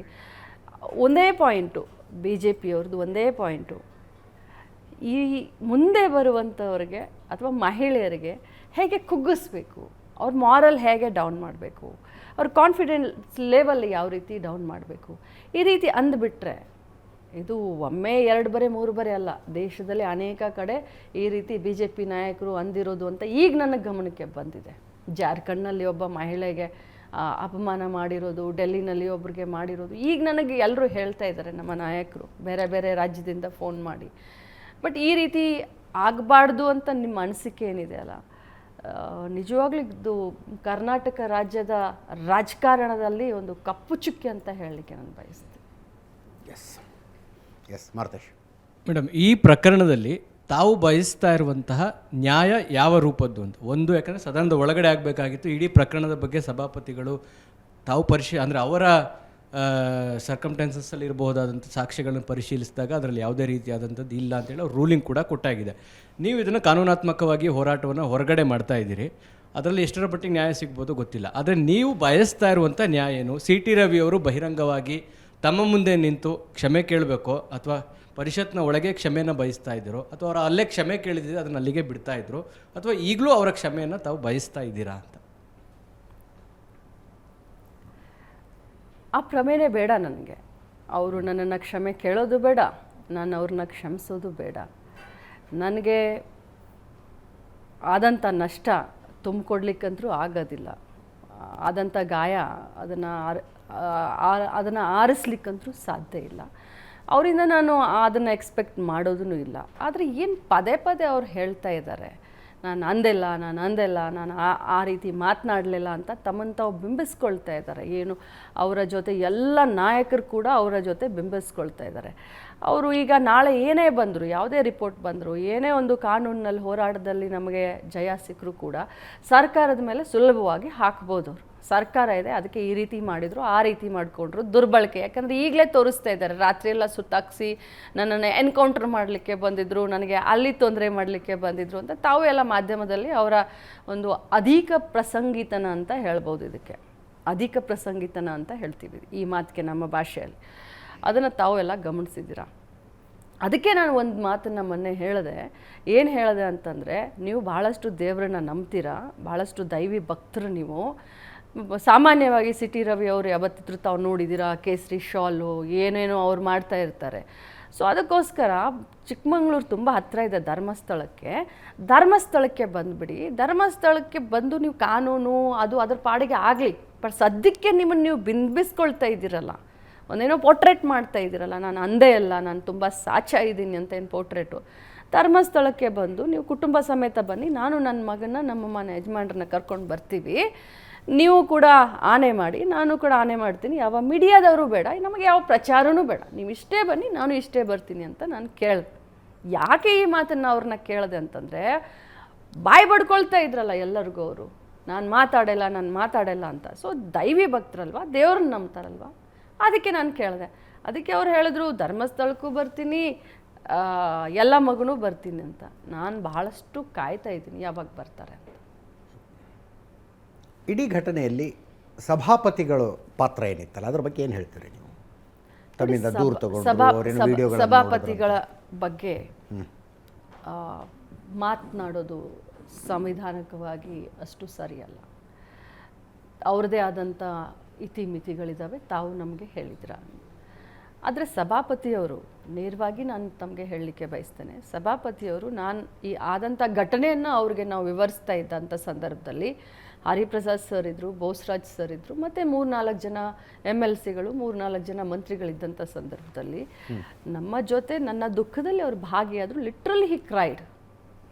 ಈ ರೀತಿ ಆಗಬಾರ್ದಾಗಿತ್ತು. ನನ್ನ ಜೀವಮಾನದಲ್ಲೇ ಈ ರೀತಿ ನಾನು ಎಲ್ಲೂ ನೋಡಲಿಲ್ಲ ಅಂತ ಅವರು ಏನೇನು ಮಾತಾಡಬೇಕಾಗಿತ್ತು ಮಾತನಾಡಿದ್ರು. ಆದಂಥ ಘಟನೆಯನ್ನು ನೀವು ನನಗೆ ಬರೆದು ಕೊಡಿಯಮ್ಮ ಅಂತ ನನಗೆ ಹೇಳಿದ್ರು. ಓಕೆ, ನಾವು ಅದನ್ನು ಮಾಡಿದ್ವಿ. ಇನ್ನು ಅವರು ನಮಗೆ ಹೇಳಿದ್ದು ಅವ್ರು ಏನು ಅಂತಂದರೆ, ಹೊರಟ್ಟಿ ಸಾಹೇಬರು ನಮಗೆ ಹೇಳಿದ್ದು, ಖಂಡಿತವಾಗ್ಲೂ ನಿಮಗೆ ಮಾತನಾಡಲಿಕ್ಕೆ ಅವಕಾಶ ಕೊಡ್ತೀನಿ ಸದನದಲ್ಲಿ ಅಂತ. ನನಗೆ ಅವ್ರ ಮೇಲೆ ಒಂದು ಕೋಪ ಏನು ಅಂತಂದರೆ, ಆದಂಥ ಘಟನೆ ಬಗ್ಗೆ ನನಗೆ ಮಾತನಾಡಲಿಕ್ಕೆ ಅವಕಾಶವನ್ನು ಕೊಡ್ತೀನಿ ಅಂತ ಹೇಳಿದಂಥವ್ರು ಏಕಾಏಕಿಯಾಗಿ ಬಂದು ಮಾತನಾಡಲಿಕ್ಕೆ ಅವಕಾಶ ಕೊಡದೆ ಸದನವನ್ನು ಅನಿರ್ದಿಷ್ಟ ಕಾಲಕ್ಕೆ ಮುಂದೂಡಿದ್ರಲ್ಲ, ಅದು ಒಂದು ರೂಲಿಂಗ್ ಕೊಟ್ಟು ನನಗೆ ಬೇಸರ ಇದೆ. ರೂಲಿಂಗ್ ಕೊಟ್ಟು ಮುಂದೂಡ್ಬಿಟ್ರು. ಹೌದು, ಓಕೆ. ನಮಗೆ ಮಾತನಾಡಲಿಕ್ಕೆ ಅವಕಾಶ ಕೊಡ್ತೀನಿ ಅಂತ ಬರೀ ನನಗೊಬ್ಬಳಿಗೆ ಅಲ್ಲ, ಇಡೀ ನಮ್ಮ ಲೀಡರ್ಗೆ. ಅದರಲ್ಲಿ ಹೋಮ್ ಮಿನಿಸ್ಟ್ರ್ ಇದ್ರು, ಅದರಲ್ಲಿ ಲಾ ಮಿನಿಸ್ಟ್ರ್ ಇದ್ರು, ಅದರಲ್ಲಿ DCM ಅವರಿದ್ರು, ಅದರಲ್ಲಿ 3-4 ಜನ ಇನ್ನೂ ಬೋಸರಾಜ್ ಅವರಿದ್ರು, ಸುಧಾಕರ್ ಅವರಿದ್ರು, 3-4 ಜನ ಮಂತ್ರಿಗಳು ಎದುರುಗಡೆ ನಿಮಗೆ ಚರ್ಚೆಗೆ ಅವಕಾಶ ಕೊಡ್ತೀನಿ ಬನ್ನಿ ಅಂತ ನಮ್ಮನ್ನ ಕರ್ಕೊಂಡು ಹೋಗಿ. ಅದು ಒಂದು ಬೇಸರ ಮಾತ್ರ ಖಂಡಿತ ಇದೆ. ಆ ಬೇಸರವನ್ನು ಸಾಧ್ಯ ಆದಷ್ಟು ಮಟ್ಟಿಗೆ ನಾವು ಕಡಿಮೆ ಮಾಡೋ ಪ್ರಯತ್ನ ಮಾಡ್ತೀವಿ. ಸದನದಲ್ಲಿ ಮಾತನಾಡಿದರೆ ರೆಕಾರ್ಡಿಗೆ ಹೋಗ್ತಾ ಇತ್ತು. ಈಗ ರಾಜ್ಯದ ಜನರ ಮುಂದೆ ಮಾತಾಡ್ಬೋದು. ಅವತ್ತು ಅವಕಾಶ ಸಿಕ್ಕಿದ್ರೆ ಏನು ಮಾತಾಡ್ತಿದ್ರಿ ನೀವು? ನಾನು ಮಾತನಾಡ್ತಾ ಇದ್ದೆ, ಅವ್ರಿಗೆ ಕೇಳ್ತಾ ಇದ್ದೆ ನಾನು, ರವಿ ಅವ್ರಿಗೆ, ಈ ರೀತಿ ನೀವು ಮಾತನಾಡಿದ್ರಲ್ಲ, ಈ ರೀತಿ ಮಾತನಾಡಲಿಕ್ಕೆ ನಿಮ್ಮ ಇರೋವಿಕೆಗೆ, ನೀವು ಮಾತನಾಡಲಿಕ್ಕಿಗೂ ಬಹಳಷ್ಟು ಗಜಾಂತರ ಇದಿದೆ. ಅದರಲ್ಲೂ ನಿಮಗೆ ಎಷ್ಟು ಧೈರ್ಯ, ನಿಮಗೆ ಸದನದಲ್ಲಿ ನಿಂತ್ಕೊಂಡು ಒಬ್ಬ ಮಹಿಳೆಗೆ ಈ ರೀತಿ ಮಾತನಾಡ್ತೀರಾ, ಯಾವ ಧೈರ್ಯದಿಂದ ಈ ರೀತಿ ಮಾತನಾಡಿದ್ರಿ, ನಿಮ್ಮನ್ನು ಏನು ಮಾಡಬೇಕು, ನಿಮ್ಮನ್ನು ಕ್ಷಮಿಸ್ಬೇಕಾ, ನಿಮ್ಮನ್ನು ಹಾಗೆ ಸುಮ್ಮನೆ ಬಿಡಬೇಕಾ? ನಾನು ಖಂಡಿತವಾಗ್ಲೂ ಕೇಳ್ತಾ ಇದ್ದೆ. ಇನ್ನೂ ಒಂದು ಹೆಜ್ಜೆ ಮುಂದೆನೂ ಹೋಗ್ತಾ ಇದ್ದೆ. ಅವತ್ತು ಅಂದರೆ ಸಭಾಪತಿಗಳ ಕಡೆಯಿಂದ ಬಂದಂಥ ಒಂದು ಮಾತು ಅಭಿಪ್ರಾಯ ಏನು ಅಂತಂದರೆ, ಅವತ್ತೇನಾದ್ರು ಮಾತಾಡೋದಕ್ಕೆ ಬಿಟ್ಟರೆ ಕುರುಕ್ಷೇತ್ರ ಆಗ್ತಿತ್ತು ಸದನದಲ್ಲಿ ಅಂತ. That is his version. ಅದು ಅವರ ವರ್ಷನ್ ಅದು. ಎಸ್ ರಮೇಶ್ ಮೇಡಮ್, ಅಂದರೆ ಇದೇ ಸೀಟಲ್ಲಿ 2 ವಾರದಿಂದ ಸೀಟಲ್ಲಿ ಕೂತು ಮಾತಾಡುವಾಗ ಈ ಘಟನೆ ನಡೆಯೋದಕ್ಕಿಂತ ಮೊದಲೇ ಒಂದಷ್ಟು ತಯಾರಿಗಳು ನಡೆದಿತ್ತು. BJP ಅವ್ರಿಗೊಂದು ಪಾಠ ಕಲಿಸ್ತೇವೆ ಅಥವಾ ಏನೋ ಷಡ್ಯಂತ್ರಗಳು ನಡೆದಿತ್ತು ಅನ್ನುವಂಥದ್ದು. ಮತ್ತು ಇದಾದಮೇಲೆ ವರ್ಡ್ ಎಕ್ಸ್ಚೇಂಜ್ ಆಗುತ್ತೆ, ಅದಾದ ನಂತರ ಅರೆಸ್ಟ್ ಆದ ನಂತರ ಏನೆಲ್ಲ ಘಟನೆಗಳಾಯಿತು, ಇಲ್ಲಿ ಕರ್ಕೊಂಡು ಅಂದರೆ ನನ್ನ ಪ್ರಶ್ನೆ ಏನದು, ಈ ಘಟನೆ ಹಿಂದೆ ನಿಮಗೂ ಸಿಟಿರವ್ರಿಗೆ ಏನಾದರೂ ವೈಮನಸ್ಯಗಳು ಅಥವಾ ಯಾವುದಾದ್ರೂ ಘಟನೆಗಳು ಏನಾದರೂ ಈ ಘಟನೆಗೆ ಕಾರಣ ಆಯಿತಾ ಅನ್ನುವಂಥದ್ದು? ಖಂಡಿತ ಇಲ್ಲ. ಅವರು ತುಂಬ ಚೆನ್ನಾಗಿ ಸ್ಟೋರಿಗಳನ್ನು ಇಂಪ್ಲಾಂಟ್ ಮಾಡ್ತಾರೆ. Is a master, is having that art. ಸ್ಟೋರಿಗಳನ್ನು ಇಂಪ್ಲಾಂಟ್ ಪೊಲಿಟಿಕಲಿ ಇಂಪ್ಲಾಂಟ್ ಮಾಡೋಕ್ಕೆ. ನಾನು ನೈಜತೆಯನ್ನು ತಗೊಂಡ್ಕೊಂಡು ಜನರ ಎದುರುಗಡೆ, ನಿಮ್ಮ ಎದುರುಗಡೆ ಕೂತ್ಕೊಂಡಿದ್ದೀನಿ ಇವತ್ತು. ನಾನು ಮೊದಲೇ ಹೇಳಿದೆ, ಈ ಶಬ್ದ ಒಬ್ಬ ಹೆಣ್ಮಗಳು, ಮಂತ್ರಿ ಎಲ್ಲ ಬಿಡಿ ಬೇಡ, ಒಬ್ಬ ಹೆಣ್ಮಗಳು ಸಾರ್ವಜನಿಕವಾಗಿ ಈ ಶಬ್ದನ ಹಿಂಗೆ ಬಳಸಿದ್ರು ಅಂತ ಹೇಳ್ತಾಳ? ಒಂದು ಪ್ರಶ್ನೆ. ಎರಡನೇ ಪ್ರಶ್ನೆ, ಈ ರೀತಿ ಇದಾಗಿತ್ತು, ಈ ರೀತಿ ಮಾಡೋಣ ಅಂತ ಹೇಳಿ ನಾವೆಲ್ಲ ಮಾತಾಡಿದ್ವಿ. ಮೂರ್ಖರಂತಾರ್ರಿ, ರಾಜ್ಯದ ಜನ ಮೂರ್ಖರಂತಾರೆ. ಅಥವಾ ನೋಡುವವ್ರಿಗೇನು ಬುದ್ಧಿ ಇಲ್ವಾ? ಇನ್ನು ಸಿಟಿ ರವಿ ಅವ್ರಿಗೆ ಆರೋಪ ಮಾಡಲಿಕ್ಕೆ ಬೇರೆ ಕೆಲಸ ಇಲ್ವಾ? ಈ ರೀತಿ ಒಬ್ಬ ಮಹಿಳಾ ಮಕ್ಕಳ ಕಲ್ಯಾಣ ಸಚಿವೆ ಇನ್ವಾಲ್ವ್ ಮಾಡಿಕೊಂಡು, ಕಾಂಗ್ರೆಸ್ನವರು ಈ ರೀತಿ ಷಡ್ಯಂತ್ರ ಮಾಡಿಕೊಂಡು, ಅಂಥ ಪಾಪದ ಪರಿಸ್ಥಿತಿ ಕಾಂಗ್ರೆಸ್ ಪಕ್ಷಕ್ಕೂ ಬಂದಿಲ್ಲ, ಲಕ್ಷ್ಮೀ ಹೆಬ್ಬಾಳ್ಕರ್ಗೂ ಬಂದಿಲ್ಲ. ಅವರ ಪಾಪದ ಕೊಡ ಸಿಟಿ ರವಿಯವರ ಪಾಪದ ಕೊಡ. ನಾನು ಬೇರೆ ಅವ್ರಿಗೆ ಅನ್ನಕ್ಕೆ ಹೋಗೋದಿಲ್ಲ. ಸಿಟಿ ರವಿಯವರ ಪಾಪದ ಕೊಡ ತುಂಬಿದೆ ಅಂತ ಹೇಳಲಿಕ್ಕೆ ಬಯಸ್ತೇನೆ. ನಿಮ್ಮ ಆರ್ಗ್ಯುಮೆಂಟ್ ಪ್ರಕಾರನೇ ಲಕ್ಷ್ಮೀ ಹೆಬ್ಬಾಳ್ಕರ್ ಅವರೇ, ಪ್ರಜ್ವಲ್ ರೇವಣ್ಣಯಿಂದ ಹೆಣ್ಣು ಮಕ್ಕಳಿಗೆ ಅನ್ಯಾಯ ಆಗಿದೆ, ಅರೆಸ್ಟ್ ಮಾಡಿ ಒಳಗಡೆ ಕಳಿಸ್ತೀರಿ, ಆಗಬೇಕಾದದ್ದೇ. ಮುನಿರತ್ನರಿಂದ ಹೆಣ್ಣು ಮಕ್ಕಳಿಗೆ ಅನ್ಯಾಯ ಆಗಿದೆ, ಅರೆಸ್ಟ್ ಮಾಡಿ ಒಳಗೆ ಕಳಿಸ್ತೀರಿ, ಆಗಬೇಕಾದದ್ದೇ. CT ರವಿಯವರು ಘೋರವಾಗಿ ಅಪಮಾನ ಮಾಡಿದರು ಹೆಣ್ಣಿಗೆ, ಅವರು ಅರೆಸ್ಟ್ ಮಾಡಿ ಇಡೀ ರಾತ್ರಿ ಸುತ್ತಾಡಿಸ್ತೀವಿ, ಆಗಬೇಕಾದದ್ದೇ. ಆದರೆ ನಿಮ್ಮದೇ ಶಾಸಕ ವಿನಯ್ ಕುಲಕರ್ಣಿ ಅವ್ರ ಮೇಲೊಂದು ರೇಪ್ ಕೇಸ್ ಇದೆ. ಅವ್ರ ಮನೆಗೆ ಯಾವ ಥರ ಪೊಲೀಸರು ಹೋಗಿದ್ರಾ? ಏನು ಘಟನೆ ಆಯಿತು ಅಂತ ಕೇಳಿದ್ರಾ? ನಿಮ್ಮ ಶಾಸಕರ ಮೇಲೆ ಒಂದು ರೇಪ್ ಕೇಸ್ ಇರುವಾಗ ಹೆಣ್ಣಿನ ರಕ್ಷಣೆಗಾಗಿ ನಾವು ಇಷ್ಟೆಲ್ಲ ಮಾಡ್ತೀವಿ ಅನ್ನೋದು ಇದು ಹೆಂಗೆ ಜನ ಹೆಂಗೆ ಒಪ್ಪಬೇಕಿದನ್ನ ಅಂತ ನಾನೊಂದು ಮಾತು ಹೇಳ್ತೀನಿ ನಿಮಗೆ. ಬಹಳಷ್ಟು ಸೂಕ್ಷ್ಮ ವಿಚಾರ ಇದು. ನಾನು ಇದರಲ್ಲಿ XYZ ABCD ಅನ್ನಲ್ಲ. If it is Vinay Kulkarni, if it is ಬೇರೆ ಯಾರೇ ಆದರೂ, ಕಾನೂನು ಎಲ್ಲರಿಗೂ ಒಂದೇ ತಾನೆ. ಹೌದು. ನಾನು ಅದನ್ನು ಸಪೋರ್ಟ್ ಮಾಡ್ತಾ ಇಲ್ವಲ್ಲ. ನಾನು ಒಂದೇ ನಿಮಿಷ, ನೀವೇ ಹೇಳಿ ನನಗೆ. ಈಗ ರೇಪ್ ಅಂತ ಅಂದ ತಕ್ಷಣ ಅದು ಏನು ಅನ್ನೋದು ಆಗಬೇಕಲ್ಲ, ಇನ್ವೆಸ್ಟಿಗೇಷನ್ ಆಗಬೇಕಲ್ಲ. ಅದು ಕಾನೂನು ಪ್ರಕಾರ ಆಗ್ತಾ ಇದೆಯಲ್ಲ, ಕಾನೂನು ಪ್ರಕಾರ ಆಗ್ತಾ ಇದೆಯಲ್ಲ. ಅದರಲ್ಲಿ ನಾನು ಹೋಗಿ ಆ ರೀತಿ ಏನಾದರೂ ಎವಿಡೆನ್ಸ್ ಇದ್ದರೆ, ಆ ರೀತಿ ಏನಾದರೂ ಇದ್ದರೆ, ಖಂಡಿತವಾಗ್ಲೂ ಯಾರನ್ನು ಸೇಫ್ ಗಾರ್ಡ್ ಮಾಡುವಂಥ ಪ್ರಮೇನೇ ಇಲ್ಲ. I am the last person. ನಮ್ಮ ಸರ್ಕಾರದಲ್ಲಿ ಆ ರೀತಿ ಮಾಡಲಿಕ್ಕೆ ಸಾಧ್ಯನೇ ಇಲ್ಲ. ಒಂದೇನಾದರೂ ಸಾಫ್ಟ್ ಕಾರ್ನರ್ ಇರ್ಬೋದು ನಮ್ಮವರು ಅಂತ ಹೇಳಿ, ಆದರೆ ಇಂಥ ಘಟನೆಗೆಲ್ಲ ಸಾಫ್ಟ್ ಕಾರ್ನರ್ ಆಗಲಿಕ್ಕೆ ಸಾಧ್ಯನಾ? ಅದು ಹೇಗೆ ಸಾಧ್ಯ? FIR ಆಗಿದ್ದೆ ಅವಾಗ ವಿನಯ್ ಕುಲಕರ್ಣಿ ಮನೆಗೆ ಏನಾದ್ರು ಪೊಲೀಸರು ಹೋಗಿದ್ರಾ, ಅಥವಾ ವಿನಯ್ ಕುಲಕರ್ಣಿ ಅವ್ರನ್ನ ಏನಾದ್ರು ಸ್ಟೇಷನ್ಗೆ ಕರೆಸ್ಕೊಂಡಿದ್ರೆ ಏನು ಗೊತ್ತಿಲ್ಲ ನಮ್ಗೆ. ಅದರಿಂದ ಅದ್ರ ಬಗ್ಗೆ ನನಗೂ ಗೊತ್ತಿಲ್ಲ. ಓಕೆ, ಗೊತ್ತಿಲ್ಲದಂಥ ವಿಷಯವನ್ನು ನಾನು ಇಲ್ಲಿ ಮಾತನಾಡಲಿಕ್ಕೆ ನಾನು ಬಯಸೋದಿಲ್ಲ. ಎಸ್ ಮೇಡಮ್, ಬೆಳಗಾವಿ ರಾಜಕಾರಣದ ವಿಚಾರಕ್ಕೆ ಬಂದಾಗ ಎರಡು ವಿಚಾರ ಬರುತ್ತೆ. ಒಂದು, ಸಾಮಾನ್ಯವಾಗಿ ವಿರೋಧ ಪಕ್ಷ ಆಗಾಗ ಹೇಳ್ತಾ ಇರುತ್ತೆ ಬೆಳಗಾವಿ ಒಂದು ಸಪ್ರೇಟ್ ರಿಪಬ್ಲಿಕ್ ಅಂತ. ಜೊತೆಗೆ ಬೆಳಗಾವಿ ರಾಜಕಾರಣ ಅನ್ನುವಂಥದ್ದು ಕೆಲವು ಕುಟುಂಬಗಳ ಕೈಲಿದೆ ಅನ್ನುವಂಥದ್ದು ಒಂದು ಮಾತಿದೆ. ಈ ಎರಡೂ ವಿಚಾರಗಳಿಗೆ ಸಂಬಂಧಪಟ್ಟ ಹಾಗೆ ಇತ್ತೀಚೆಗೆ ನಡೆದಂತಹ ಘಟನೆಗಳು, ಜೊತೆಗೆ ಅವರನ್ನು ಪೊಲೀಸ್ ಸ್ಟೇಷನಿಂದ ಕಲ್ಕೋರಿ ಆ ಥರದ ಒಂದಿಷ್ಟು ಜಾಗಗಳಿಗೆ ಕರ್ಕೊಂಡು ಹೋಗಿರೋದು, ಇದೆಲ್ಲ ನೋಡಿದಾಗ ನಿಜವಾಗ್ಲೂ ಕೂಡ ಇದರ ಬಗ್ಗೆ ರಿಪಬ್ಲಿಕ್ ಆಗಿದೆಯಾ ಅನ್ನುವಂಥದ್ದು ನಮಗೆ ಅನುಮಾನ ಮೂಡುತ್ತಾ ಇದೆ. ಇದರ ಬಗ್ಗೆ ಅವನು ಹೊಸ ರಿಪೋರ್ಟರ್ ಮೇಡಮ್, ಇನ್ನೂ ನೇರವಾಗಿ ಪ್ರಶ್ನೆ ಕೇಳೋದಕ್ಕೆ ಬರೋದಿಲ್ಲ. ಬೆಳಗಾವಿಯಲ್ಲಿ ಲಕ್ಷ್ಮೀ ಹೆಬ್ಬಾಳ್ಕರ್ ವರ್ಸಸ್ ಸತೀಶ್ ಜಾರಕಿಹೊಳಿ ಇದೆ. ಅವ್ರ ಕುಟುಂಬದ್ದು ಒಂದು ಕಡೆ ಹಿಡಿತ, ಇನ್ನೊಂದು ತಮ್ಮ ಕುಟುಂಬದ್ದು ಒಂದು ಕಡೆ ಹಿಡಿತ. ಅವತ್ತು CT ರವಿ ಅವರ ಮೇಲಿನ ಪ್ರಕರಣದಲ್ಲಿ ಏನೇನಾಯ್ತಲ್ಲ ಅದು ಸತೀಶ್ ಜಾರಕಿಹೊಳಿ ಅವರು ಗೊತ್ತೇ ಇರಲಿಲ್ಲವಂತೆ. ಅವರು ಜಿಲ್ಲಾ ಉಸ್ತುವಾರಿ ಸಚಿವರಾದರೂ ಕೂಡ ಇದೆಲ್ಲ ಹಿಂಗೆ ಆಗಬಾರ್ದಾಗಿತ್ತು ಅಂತ ನಿಮ್ಮದೇ ಜಿಲ್ಲಾ ಉಸ್ತುವಾರಿ ಸಚಿವರು ಹೇಳ್ತಾರೆ. ನೋಡಿ, ಒಂದು ಕಾಲ ಇತ್ತು, ತಮಗೂ ಎಲ್ಲ ಗೊತ್ತಿದೆ. ಒಂದು ಕಾಲ ಇತ್ತು, ನಾನು ನೇರ ಸತೀಶ್ ಜಾರಕಿಹೊಳಿ ಅವರ ವಿರುದ್ಧ ನಿಂತು ರಾಜಕಾರಣ ಮಾಡಿದಂಥ ಒಂದು ಕಾಲ ಇತ್ತು. 2018ರಲ್ಲಿ ನನ್ನನ್ನು ಸೋಲ್ಸೋಕೆ ನೋಡಿದ್ರು. ನನಗೆ ತುಂಬಾ ಜಿದ್ದಾಜಿದ್ದಿಯಾಗಿ ನನ್ನನ್ನು ಸೋಲ್ಸೋಕೆ ನೋಡಿದ್ರು. 2000 ಬಂದು ನನ್ನ ವಿರುದ್ಧ ಪ್ರಚಾರ ಮಾಡಿದ್ರು. ಇಬ್ಬರು ಒಂದೇ ಪಕ್ಷದಲ್ಲಿ ಬಂದು ಪ್ರಚಾರ ಮಾಡಿದ್ರು. ಏನೇನು ಮಾಡಬೇಕು ಅದನ್ನೆಲ್ಲ ಸೋಲ್ಸೋಕೆ ಎಲ್ಲ ಮಾಡಿದ್ರು. ನನ್ನ ಸ್ವಂತ ಕ್ಷೇತ್ರದಲ್ಲಿ ಬಂದನೇ ಮಾಡಿದ್ರು. ಅವರು ಕಾಂಗ್ರೆಸ್ ಅಭ್ಯರ್ಥಿ, ನಾನು ಕಾಂಗ್ರೆಸ್ ಅಭ್ಯರ್ಥಿ. ಆದರೆ ಯಾವಾಗ ನನ್ನ ಸಹೋದರನ ಒಂದು MLC ಚುನಾವಣೆ ಬಂತು, ತಮಗೆಲ್ಲರಿಗೂ PLD ಬ್ಯಾಂಕದ ಕಥೆನೂ ತಮಗೆಲ್ಲರಿಗೂ ಗೊತ್ತಿದೆ. ನೇರ ನಾವು ಒಂದೇ ಪಕ್ಷದಲ್ಲಿ ಇದ್ಕೊಂಡೆ ನಾವು ನೇರನೇ ನಾನು ರಾಜಕಾರಣ ಮಾಡಿದಂಥವಳು, ಯಾವುದಕ್ಕೂ ಕೂಡ ಹಿಂದೆ ಸರಿದಂಥವಳಲ್ಲ.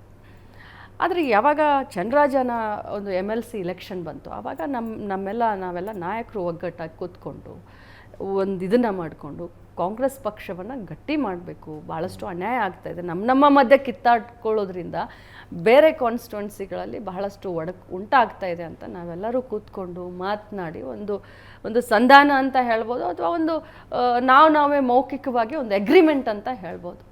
ನಮ್ಮ ಪಕ್ಷದ ಪರವಾಗಿ, ಮುಂದೆ ನಾಯಕತ್ವದ ಪರವಾಗಿ ಭಾಳಷ್ಟು ಡಿಸ್ಟರ್ಬೆನ್ಸ್ ಆಗ್ತಾ ಇದೆ, ಭಾಳಷ್ಟು ಡಿಬೇಟ್ ಆಗ್ತಾ ಇದೆ. ಒಂದು ನನ್ನ ಬನ, ಇನ್ನೊಂದು ಅವತ್ತಿನಿಂದ ಇಲ್ಲಿಯವರೆಗೆ ಸರ್, ಚಂದ್ರರಾಜ್ ಹಟ್ಟಿಹೊಳಿ ಅವರು ಎಲೆಕ್ಷನ್ ಆದಾಗಿನಿಂದ ಇಲ್ಲಿವರೆಗೆ ಓಕೆ ನೋಡಿ, ಒಂದು ದಿನ ಕೂಡ ಅವರು ನನ್ನ ವಿರುದ್ಧ ಆಗಲಿ, ನಾನು ಅವರ ವಿರುದ್ಧ ಆಗಲಿ, ಒಂದು ದಿನ ಕೂಡ ನಾವು ರಾಜಕಾರಣ ಮಾಡಿಲ್ಲ.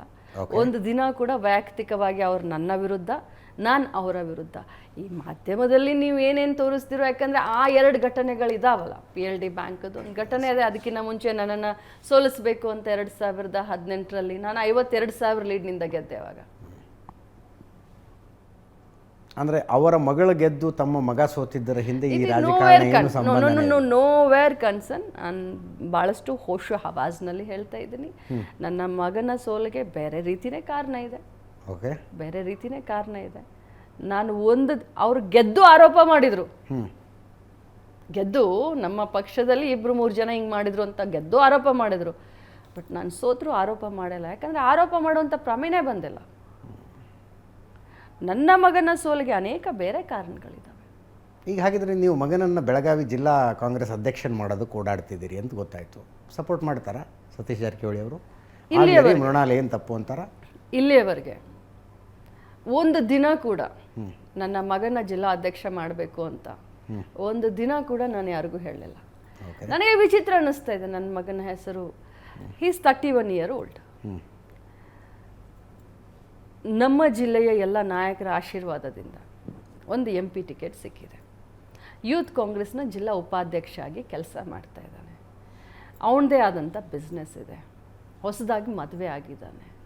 ಪಕ್ಷದ ಅಧ್ಯಕ್ಷರಾಗುವಂಥವರು 24 ಗಂಟೆ ಕೆಲಸ ಮಾಡಬೇಕು.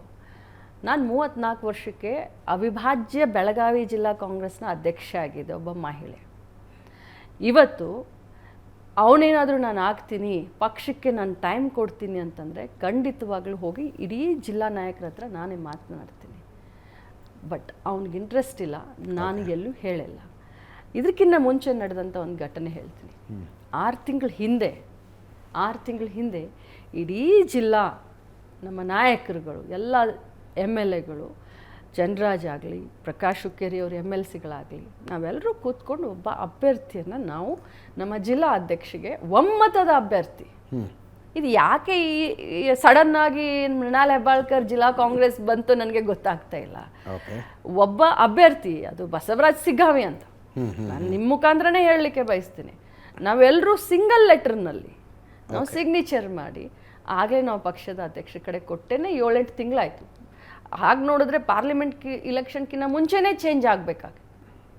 ಸೊ ಇದು ಅಪ್ರಸ್ತುತ.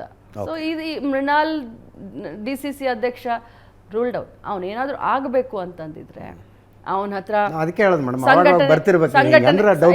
ಸಂಘಟನೆ ಮಾಡುವಂಥ ಶಕ್ತಿ ಅವನ ಹತ್ರ ಇದೆ. ನಾನು ಎಲ್ಲರ ಹತ್ರ ಮಾತನಾಡ್ತಾ ಇದ್ದೆ, ಖಂಡಿತವಾಗ್ಲೂ ಎಲ್ಲರೂ ಒಪ್ಕೊಳ್ತಾ ಇದ್ರು. ಬಟ್ ಇದು 7 ತಿಂಗಳ ಹಿಂದೆನೇ ಒಬ್ಬ ಒಮ್ಮತ ಅಭ್ಯರ್ಥಿಯನ್ನು ನಾವು ಕೊಟ್ಬಿಟ್ಟು. ಫೈನ್. ನಿನ್ನೆ ಸತೀಶ್ ಜಾರಕಿಹೊಳಿ ಅವ್ರ ಮನೆಯಲ್ಲಿ ಊಟಕ್ಕೆ ಸೇರಿದ್ರು, ಮುಖ್ಯಮಂತ್ರಿಗಳು ಸೇರಿದಂತೆ 30-35 ಜನ ಶಾಸಕರು. ಯಾಕೆ ಮೀಟಿಂಗು ಅಂದರೆ ಸತೀಶ್ ಜಾರಕಿಹೊಳಿ ಅವರು ಹೇಳ್ತಾರೆ 2028ರಲ್ಲಿ ಮತ್ತೆ ಕಾಂಗ್ರೆಸ್ಸನ್ನು ಅಧಿಕಾರಕ್ಕೆ ಹೆಂಗೆ ತರಬೇಕು ಅಂತ ಚರ್ಚೆ ಮಾಡೋದಕ್ಕೆ ಸೇರಿದ್ವಿ ಅಂತ. ತಮ್ಮನ್ನೇನಾರು ಕರೆದಿದ್ರಾ ಅಥವಾ? ಹೌದು, ನನ್ನನ್ನು ಕರೆದಿದ್ರು. ಓಕೆ, ನನ್ನನ್ನು ನಿನ್ನೆ ಅವ್ರ ಮನೆಗೆ ಊಟಕ್ಕೆ ಕರೆದಿದ್ರು. ಆದರೆ ಕಾರಣಾಂತರದಿಂದ ಅಂದರೆ ನನ್ನ ಮನೆಗೆ ನನ್ನ ಸಿಸ್ಟರ್ಗಳು ಬಂದಿದ್ರು. ಓಕೆ. ಸೊ ಅವ್ರನ್ನ ಕರ್ಕೊಂಡು ನನಗೆ ಬೇರೆ ಕಡೆ ಊಟಕ್ಕೆ ಹೋಗೋದಿತ್ತು. ನನಗೆ ಗೊತ್ತಿರಲಿಲ್ಲ ಈ ಮಟ್ಟಕ್ಕೆಲ್ಲ ಸುದ್ದಿ ಆಗುತ್ತೆ ಅಂತ ಹೇಳಿ. ಈ ಮಟ್ಟಕ್ಕೆ ಸುದ್ದಿ ಆಗುತ್ತೆ ಅಂತಂದಿದ್ರೆ ನಾನು ಹೋಗಿರೋಳು. ನಾನು ಹೋದಾಗ ಈ ಸುದ್ದಿನೂ ಆಗ್ತಾ ಇರಲಿಲ್ಲ. ಸುದ್ದಿ ಆಗ್ತಿರಲಿಲ್ಲ. ನಾನು ಹೋಗಿದ್ರೆ ಈ ಸುದ್ದಿನೇ ಆಗ್ತಾ ಇರಲಿಲ್ಲ. ಬಟ್ ನನ್ನನ್ನು ಕರೆದ್ರು. ಬಟ್ ನನ್ನ ಕಾರಣಾಂತರದಿಂದ ನನ್ನ ಸಿಸ್ಟರ್ಗಳನ್ನ ಬೇರೆ ಕಡೆ ಊಟಕ್ಕೆ ಕರ್ಕೊಂಡು ಹೋಗ್ಬೇಕನ್ನೋ ಅಂಥ ದೃಷ್ಟಿಯಿಂದ ನಾನು ಹೋಗಲಿಲ್ಲ. ಮೇಡಮ್, ಗಾಂಧೀಜಿ ಅವ್ರ ಸಿದ್ಧಾಂತ ಅಹಿಂಸೆ, ಕಾಂಗ್ರೆಸ್ ಕೂಡ ಅದನ್ನೇ ಸುಮಾರು ವರ್ಷಗಳಿಂದ ಪ್ರತಿಪಾದಿಸ್ಕೊಂಡು ಬಂದಿದೆ. ಮೊನ್ನೆ CT ರವಿ ಅವ್ರ ಮೇಲೆ ಹಲ್ಲೆ ಆಗುತ್ತೆ ಮ್ಯಾಮ್, ಕಾಂಗ್ರೆಸ್ ಕಾರ್ಯಕರ್ತರು ಮತ್ತು ನಿಮ್ಮ ಬೆಂಬಲಿಗರಿಂದ. ಇದು ಯಾವ ಸಿದ್ಧಾಂತ ಮೇಡಮ್? ಮತ್ತು ಮುಂದುವರೆದ ಭಾಗ ಸಿದ್ಧಾಂತಗಳೆಲ್ಲ ನೆನಪಾಗೋದು ಬರೀ ಎಲೆಕ್ಷನ್ ಟೈಮಲ್ಲಿ ಮಾತ್ರನಾ ಈಗ ಮೇಡಮ್? ಖಂಡಿತ ಇಲ್ಲ. ಗಾಂಧೀಜಿಯವರ ಸಿದ್ಧಾಂತನೇ ಕಾಂಗ್ರೆಸ್ ಪಕ್ಷದ ಸಿದ್ಧಾಂತ, ಎಲ್ಲರೂ ಒಪ್ಕೊಂಡವರಂಥ ಸಿದ್ಧಾಂತ. ಭಾರತ ದೇಶದ ಸಿದ್ಧಾಂತ ಕೂಡ ಅಹಿಂಸೆ. ಆದರೆ ಆ ನಡೆದಂಥ ಸಂದರ್ಭ ಅದನ್ನು ತಾವು ದಯಮಾಡಿ ಗಮನಿಸಿ. ನೀವು ಘಟನೆ ಆಗಿರೋದಕ್ಕಿಂತ ಮುಂಚೆ ಆದಂಥ ಘಟನೆಯನ್ನು ಆ್ಯಕ್ಷನ್ಗೆ ರಿಯಾಕ್ಷನ್, ಮುಂಚೆ ಆಗಿರೋ ಘಟನೆಗಾಗಂಥ ಘಟನೆ ಇದು. ನೀವು ಅದನ್ನು ಮಾಡಿಬಿಟ್ಟು ಹಾಗೆ ಅಂದ್ಬಿಟ್ಟು ಆಯ್ತಪ್ಪ ಇವ್ರಿಗೂ ಇನ್ನೊಮ್ಮೆ ಅನ್ನಿ ಅಂತ ನೀವು ಹಾಗಾದರೆ ಗಾಂಧೀಜಿಯವ್ರು ಹೇಳ್ತಾ ಇದ್ರಲ್ಲ ಈ ಗಲ್ಲಕ್ಕೆ ಹೊಡೆದ್ರೆ ಈಗೆಲ್ಲ ಹೊಡೆಸ್ಕು ಅಂತ. ಹಾಗಾದರೆ ನಿಮ್ಮ ಮನೆಯಲ್ಲಿ ಯಾರಿಗಾದರೂ ಆ ರೀತಿ ಯಾರಾದರೂ ಹಾದಿಯಲ್ಲೇ ಹೋಗೋರು ಅಂದಾಗ ಆಯಿತು ನನ್ನ ತಂಗಿಗೆ ಅಂದಿದ್ದೀರಾ, ಹಾಗಾದರೆ ನನ್ನ ತಾಯಿಗೂ ಅನ್ನಿ ಅಂತ ಹೇಳ್ತೀರಾ ನೀವು? What will be your reaction then? ಆ ಸ್ಪಾಟ್ನಲ್ಲಿ ನಿಮ್ಮ ರಿಯಾಕ್ಷನ್ ಏನಾಗ್ತಾ ಇರುತ್ತೆ? ಆ ರಿಯಾಕ್ಷನ್ ಆಗಿರೋದಲ್ಲಿ ಅದನ್ನು ನಾನು ಸಪೋರ್ಟ್ ಮಾಡ್ತಾ ಇಲ್ಲ, ಆದರೆ ಆ್ಯಕ್ಷನ್ಗೆ ರಿಯಾಕ್ಷನ್ ಆಗಿರೋದಲ್ಲಿ.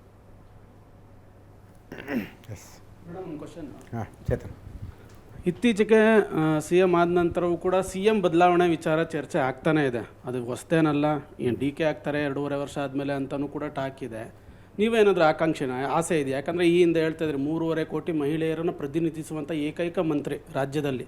ನಿಮಗೂ ಆಸೆ ಇದೆಯಾ ಮೇಡಮ್ CM ಆಗಬೇಕು ಅಂತ ಏನಾದರೂ? ಫಸ್ಟ್ ಪಾರ್ಟ್ ಮೊದಲು ಕೇಳೋಣ. ಮುಖ್ಯಮಂತ್ರಿ ಬದಲಾವಣೆ ಮತ್ತೆ ಚರ್ಚೆಗೆ ಬರ್ತಾ ಇದೆ ಮೇಡಮ್. 2 ವರ್ಷ ಆಗ್ತಾ ಬಂತು ಸರ್ಕಾರ ಬಂದು. 2 ವರ್ಷಕ್ಕೆ 2.5 ವರ್ಷಕ್ಕೆ DK ಸುರೇಶ್ ಅವ್ರನ್ನ ಇಲ್ಲೇ ಕೂಡಿಸಿ ಕೇಳಿದ್ವಿ.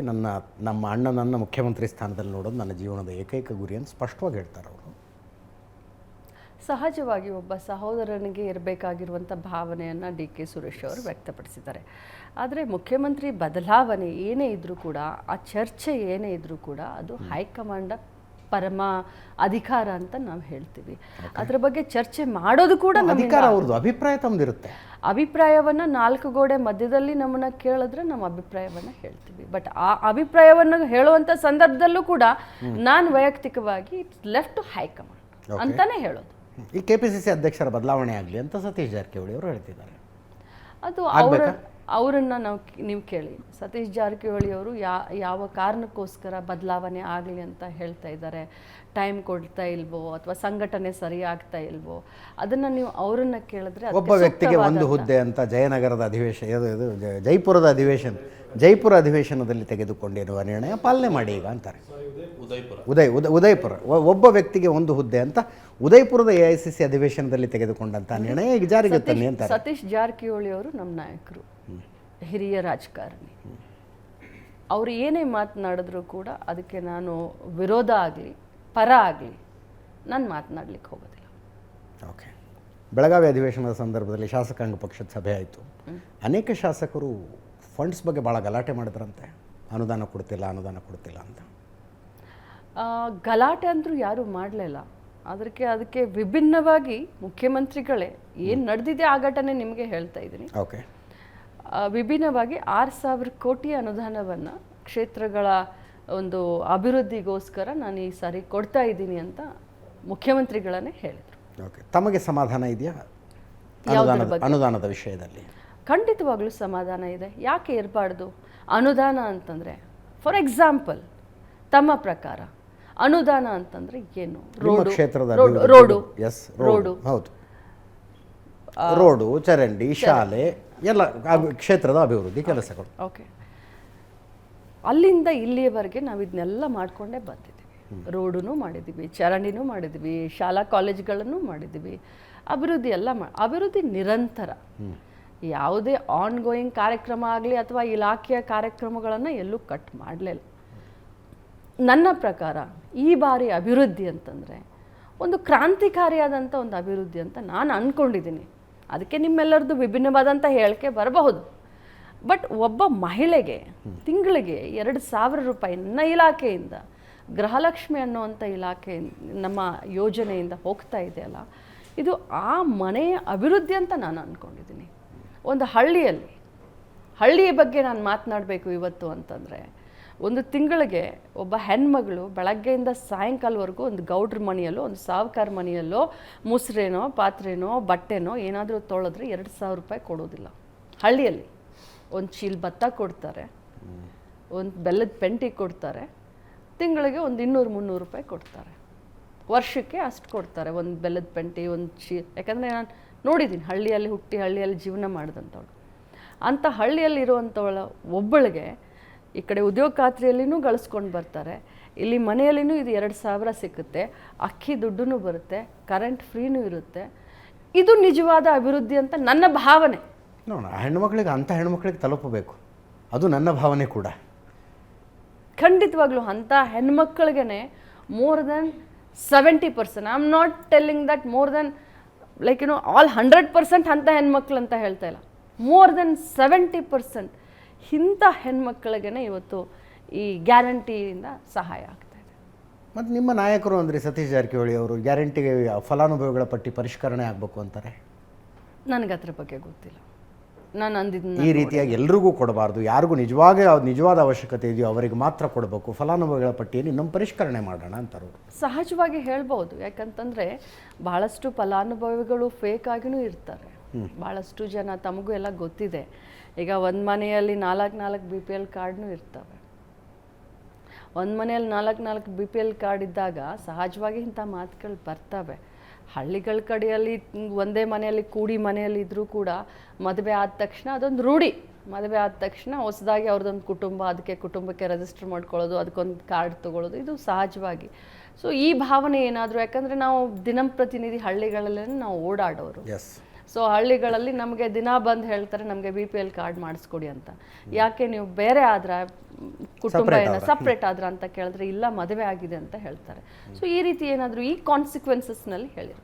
ಓಕೆ. ನೆನ್ನೆ BJP ಅವ್ರದ್ದು ಒಂದು ಟ್ವೀಟು, ಈ ಹಿಮಾಚಲ ಪ್ರದೇಶದಲ್ಲಿ ನಿಮ್ಮದೇ ಸರ್ಕಾರ ಇದೆ, ಅಧಿಕಾರಕ್ಕೆ ಬಂದು 2 ವರ್ಷ ಆಯಿತು, ಗ್ಯಾರಂಟಿ ಯೋಜನೆಯ ಅದನ್ನು ಈಡೇರಿಸೋದರಲ್ಲಿ ತೇಲುಗಣ್ಣು ಮೇಲ್ಗಣ್ಣು ಬಿಡ್ತಾ ಇದ್ದಾರೆ. ದೆಹಲಿಯಲ್ಲಿ ಹಿಮಾಚಲ ಭವನವನ್ನು ಹರಾಜಿಗಿಟ್ಟಿದೆ ರಾಜ್ಯ ಸರ್ಕಾರ. ನಿನ್ನೆ ಮುಖ್ಯಮಂತ್ರಿಗಳು ಮನವಿ ಮಾಡಿಕೊಂಡಿದ್ದಾರೆ, ಯಾರು ಅನುಕೂಲಸ್ಥರಿದ್ದೀರೋ ಅವರು ಸಬ್ಸಿಡೈಸ್ಡ್ ಕರೆಂಟನ್ನು ಬಿಟ್ಟುಬಿಡಿ ಅಂತ ಮನವಿ ಮಾಡ್ಕೊಂಡಿದ್ದಾರೆ. ನಾನು ಬಿಡ್ತಾ ಇದ್ದೀನಿ, ನೀವು ಬಿಟ್ಟುಬಿಡಿ ಅಂತ, ಸ್ವಾವಲಂಬಿ ಹಿಮಾಚಲಕ್ಕಾಗಿ. ಕರ್ನಾಟಕನೂ ಹಂಗೆ ಮಾಡಿಡ್ತೀರಿ ನೀವು ಅಂತ BJP ಅವ್ರದ್ದು. BJP ಅವ್ರಿಗೆ ಒಂದು ಮಾತನ್ನು ನಾನು ನೆನಪಿಸ್ಲಿಕ್ಕೆ ಬಯಸ್ತೀನಿ. ಕಾಂಗ್ರೆಸ್ನವ್ರು ಏನೇ ಮಾಡಿದ್ರು ಕೂಡ ನಿಮಗೆ ಕಾಮಾಲೆ ಕಣ್ಣಿಗೆ ಹಳದಿ ಬಣ್ಣ ಕಾಣೋ ಹಾಗೆ ನಿಮಗೆ ಕಾಣುತ್ತೆ. ಆದರೆ ನಿಮ್ಮದೇ ಈ ದೇಶದ ಪ್ರಧಾನಮಂತ್ರಿಗಳಾದಂಥ ನಮ್ಮ ಪ್ರಧಾನಮಂತ್ರಿಗಳು ಕೂಡ ನರೇಂದ್ರ ಮೋದಿಯವರು ಗ್ಯಾಸ್ ಸಬ್ಸಿಡಿ ಬಿಡಿ ಅಂತ ಹೇಳಿದ್ರಲ್ಲ, ಆವಾಗ ನಿಮಗೆ ಚೆನ್ನಾಗಿ ಅನಿಸ್ತಾ? ಹಾಗಾದರೆ ಅವಾಗ ಚೆನ್ನಾಗಿ ಅನಿಸ್ತಾ? ಇದೇ ನರೇಂದ್ರ ಮೋದಿಜಿಯವರು ಹೇಳಿದ್ರಲ್ಲ ಗ್ಯಾಸ್ ಸಬ್ಸಿಡಿ ಬಿಡಿ ಅಂತ, ಅವಾಗ 7,000 ಕೋಟಿ ಸಬ್ಸಿಡಿ ಬಂತಲ್ಲ ವಾಪಸ್ಸು. ಆವಾಗ ನಿಮಗೆ ಚೆನ್ನಾಗಿ ಅನಿಸ್ತು. ಈಗ ಹಿಮಾಚಲದವ್ರು ಅಂತಂದರೆ ನೀವು ಕರ್ನಾಟಕದವ್ರು ಟ್ವೀಟ್ ಮಾಡ್ತೀರಾ. ಗ್ಯಾಸ್ ಸಬ್ಸಿಡಿನ ಮೋದಿ ಪ್ರಣಾಳಿಕೆಯಲ್ಲಿ ಘೋಷಣೆ ಮಾಡಿ ಕೊಟ್ಟಿದ್ದಲ್ಲ, ಅದು ನಡ್ಕೊಂಡು ಬರ್ತಾ ಇತ್ತು. ನಡ್ಕೊಂಡು ಬರ್ತಾ ಇರಲಿಲ್ಲ. ಬಟ್ ಅವ್ರು ರಿಕ್ವೆಸ್ಟ್ ಮಾಡಿದ್ರಾ? ಹೌದು. ಮತ್ತೆ ಅದಕ್ಕೆ ಇದಕ್ಕೆ ಕಂಪ್ಯಾರಿಸನ್ ಇದೆಯಾ? ಖಂಡಿತವಾಗ್ಲೂ ಕಂಪ್ಯಾರಿಸನ್ ಇದೆ. ನೀವು ಮೋದಿ ಅವರು ಗ್ಯಾಸ್ ಸಬ್ಸಿಡಿ ಬಿಟ್ಕೊಡಿ ಅಂತಂದ್ರೆ ನಿಮಗೆ ನೋಡಿ ಮೋದಿ ಅವ್ರು ಹೇಳಿದಕ್ಕೆ 7,000 ಕೋಟಿ ವಾಪಸ್ ಬಂತು ಅಂತ ನೀವು ಅಷ್ಟೊಂದು ಬಿಂಬಿಸಿದ್ರಿ, ಆ ಟೈಮ್ನಲ್ಲಿ ವೈಭವೀಕರಿಸಿದ್ರಿ. ಈಗ ಹಿಮಾಚಲ್ ಪ್ರದೇಶದಲ್ಲಿ ಏನೋ ಬಿಟ್ಕೊಡಿ ಅಂತ ಹೇಳೋದಕ್ಕೆ ನೀವು ಟ್ವೀಟ್ ಮಾಡ್ತೀರಾ? ವೆರಿ ಕಾಂಟ್ರಡಿಕ್ಟರಿ ಅಲ್ವಾ ನೀವು? ನಿಮ್ಗಾದರೆ ನಿಮ್ಮ ಕೂಸು ತುಂಬ ಚೆನ್ನಾಗಿದೆ, ಬೇರೆಯವ್ರ ಕೂಸು ನಿಮಗೆ ವಿಲನ್ನು. ಅಂದರೆ ಓಕೆ, ಗ್ಯಾಸ್ ಸಬ್ಸಿಡಿ ಬಿಡಿ ಅಂದಿದ್ದು ಮತ್ತು ಕರೆಂಟ್ನ ಸಬ್ಸಿಡಿ ಬಿಡಿ ಅಂದಿದ್ದು ಎರಡು ಒಂದೇ ಸ್ವರೂಪದ್ದು ಅಂತ. Same. Okay, yes Anand. Madam, Belagavi ಘಟನೆಯನ್ನು ಅತ್ಯಂತ ಹತ್ತಿರದಲ್ಲಿ ನೋಡಿದ್ದೇನೆ.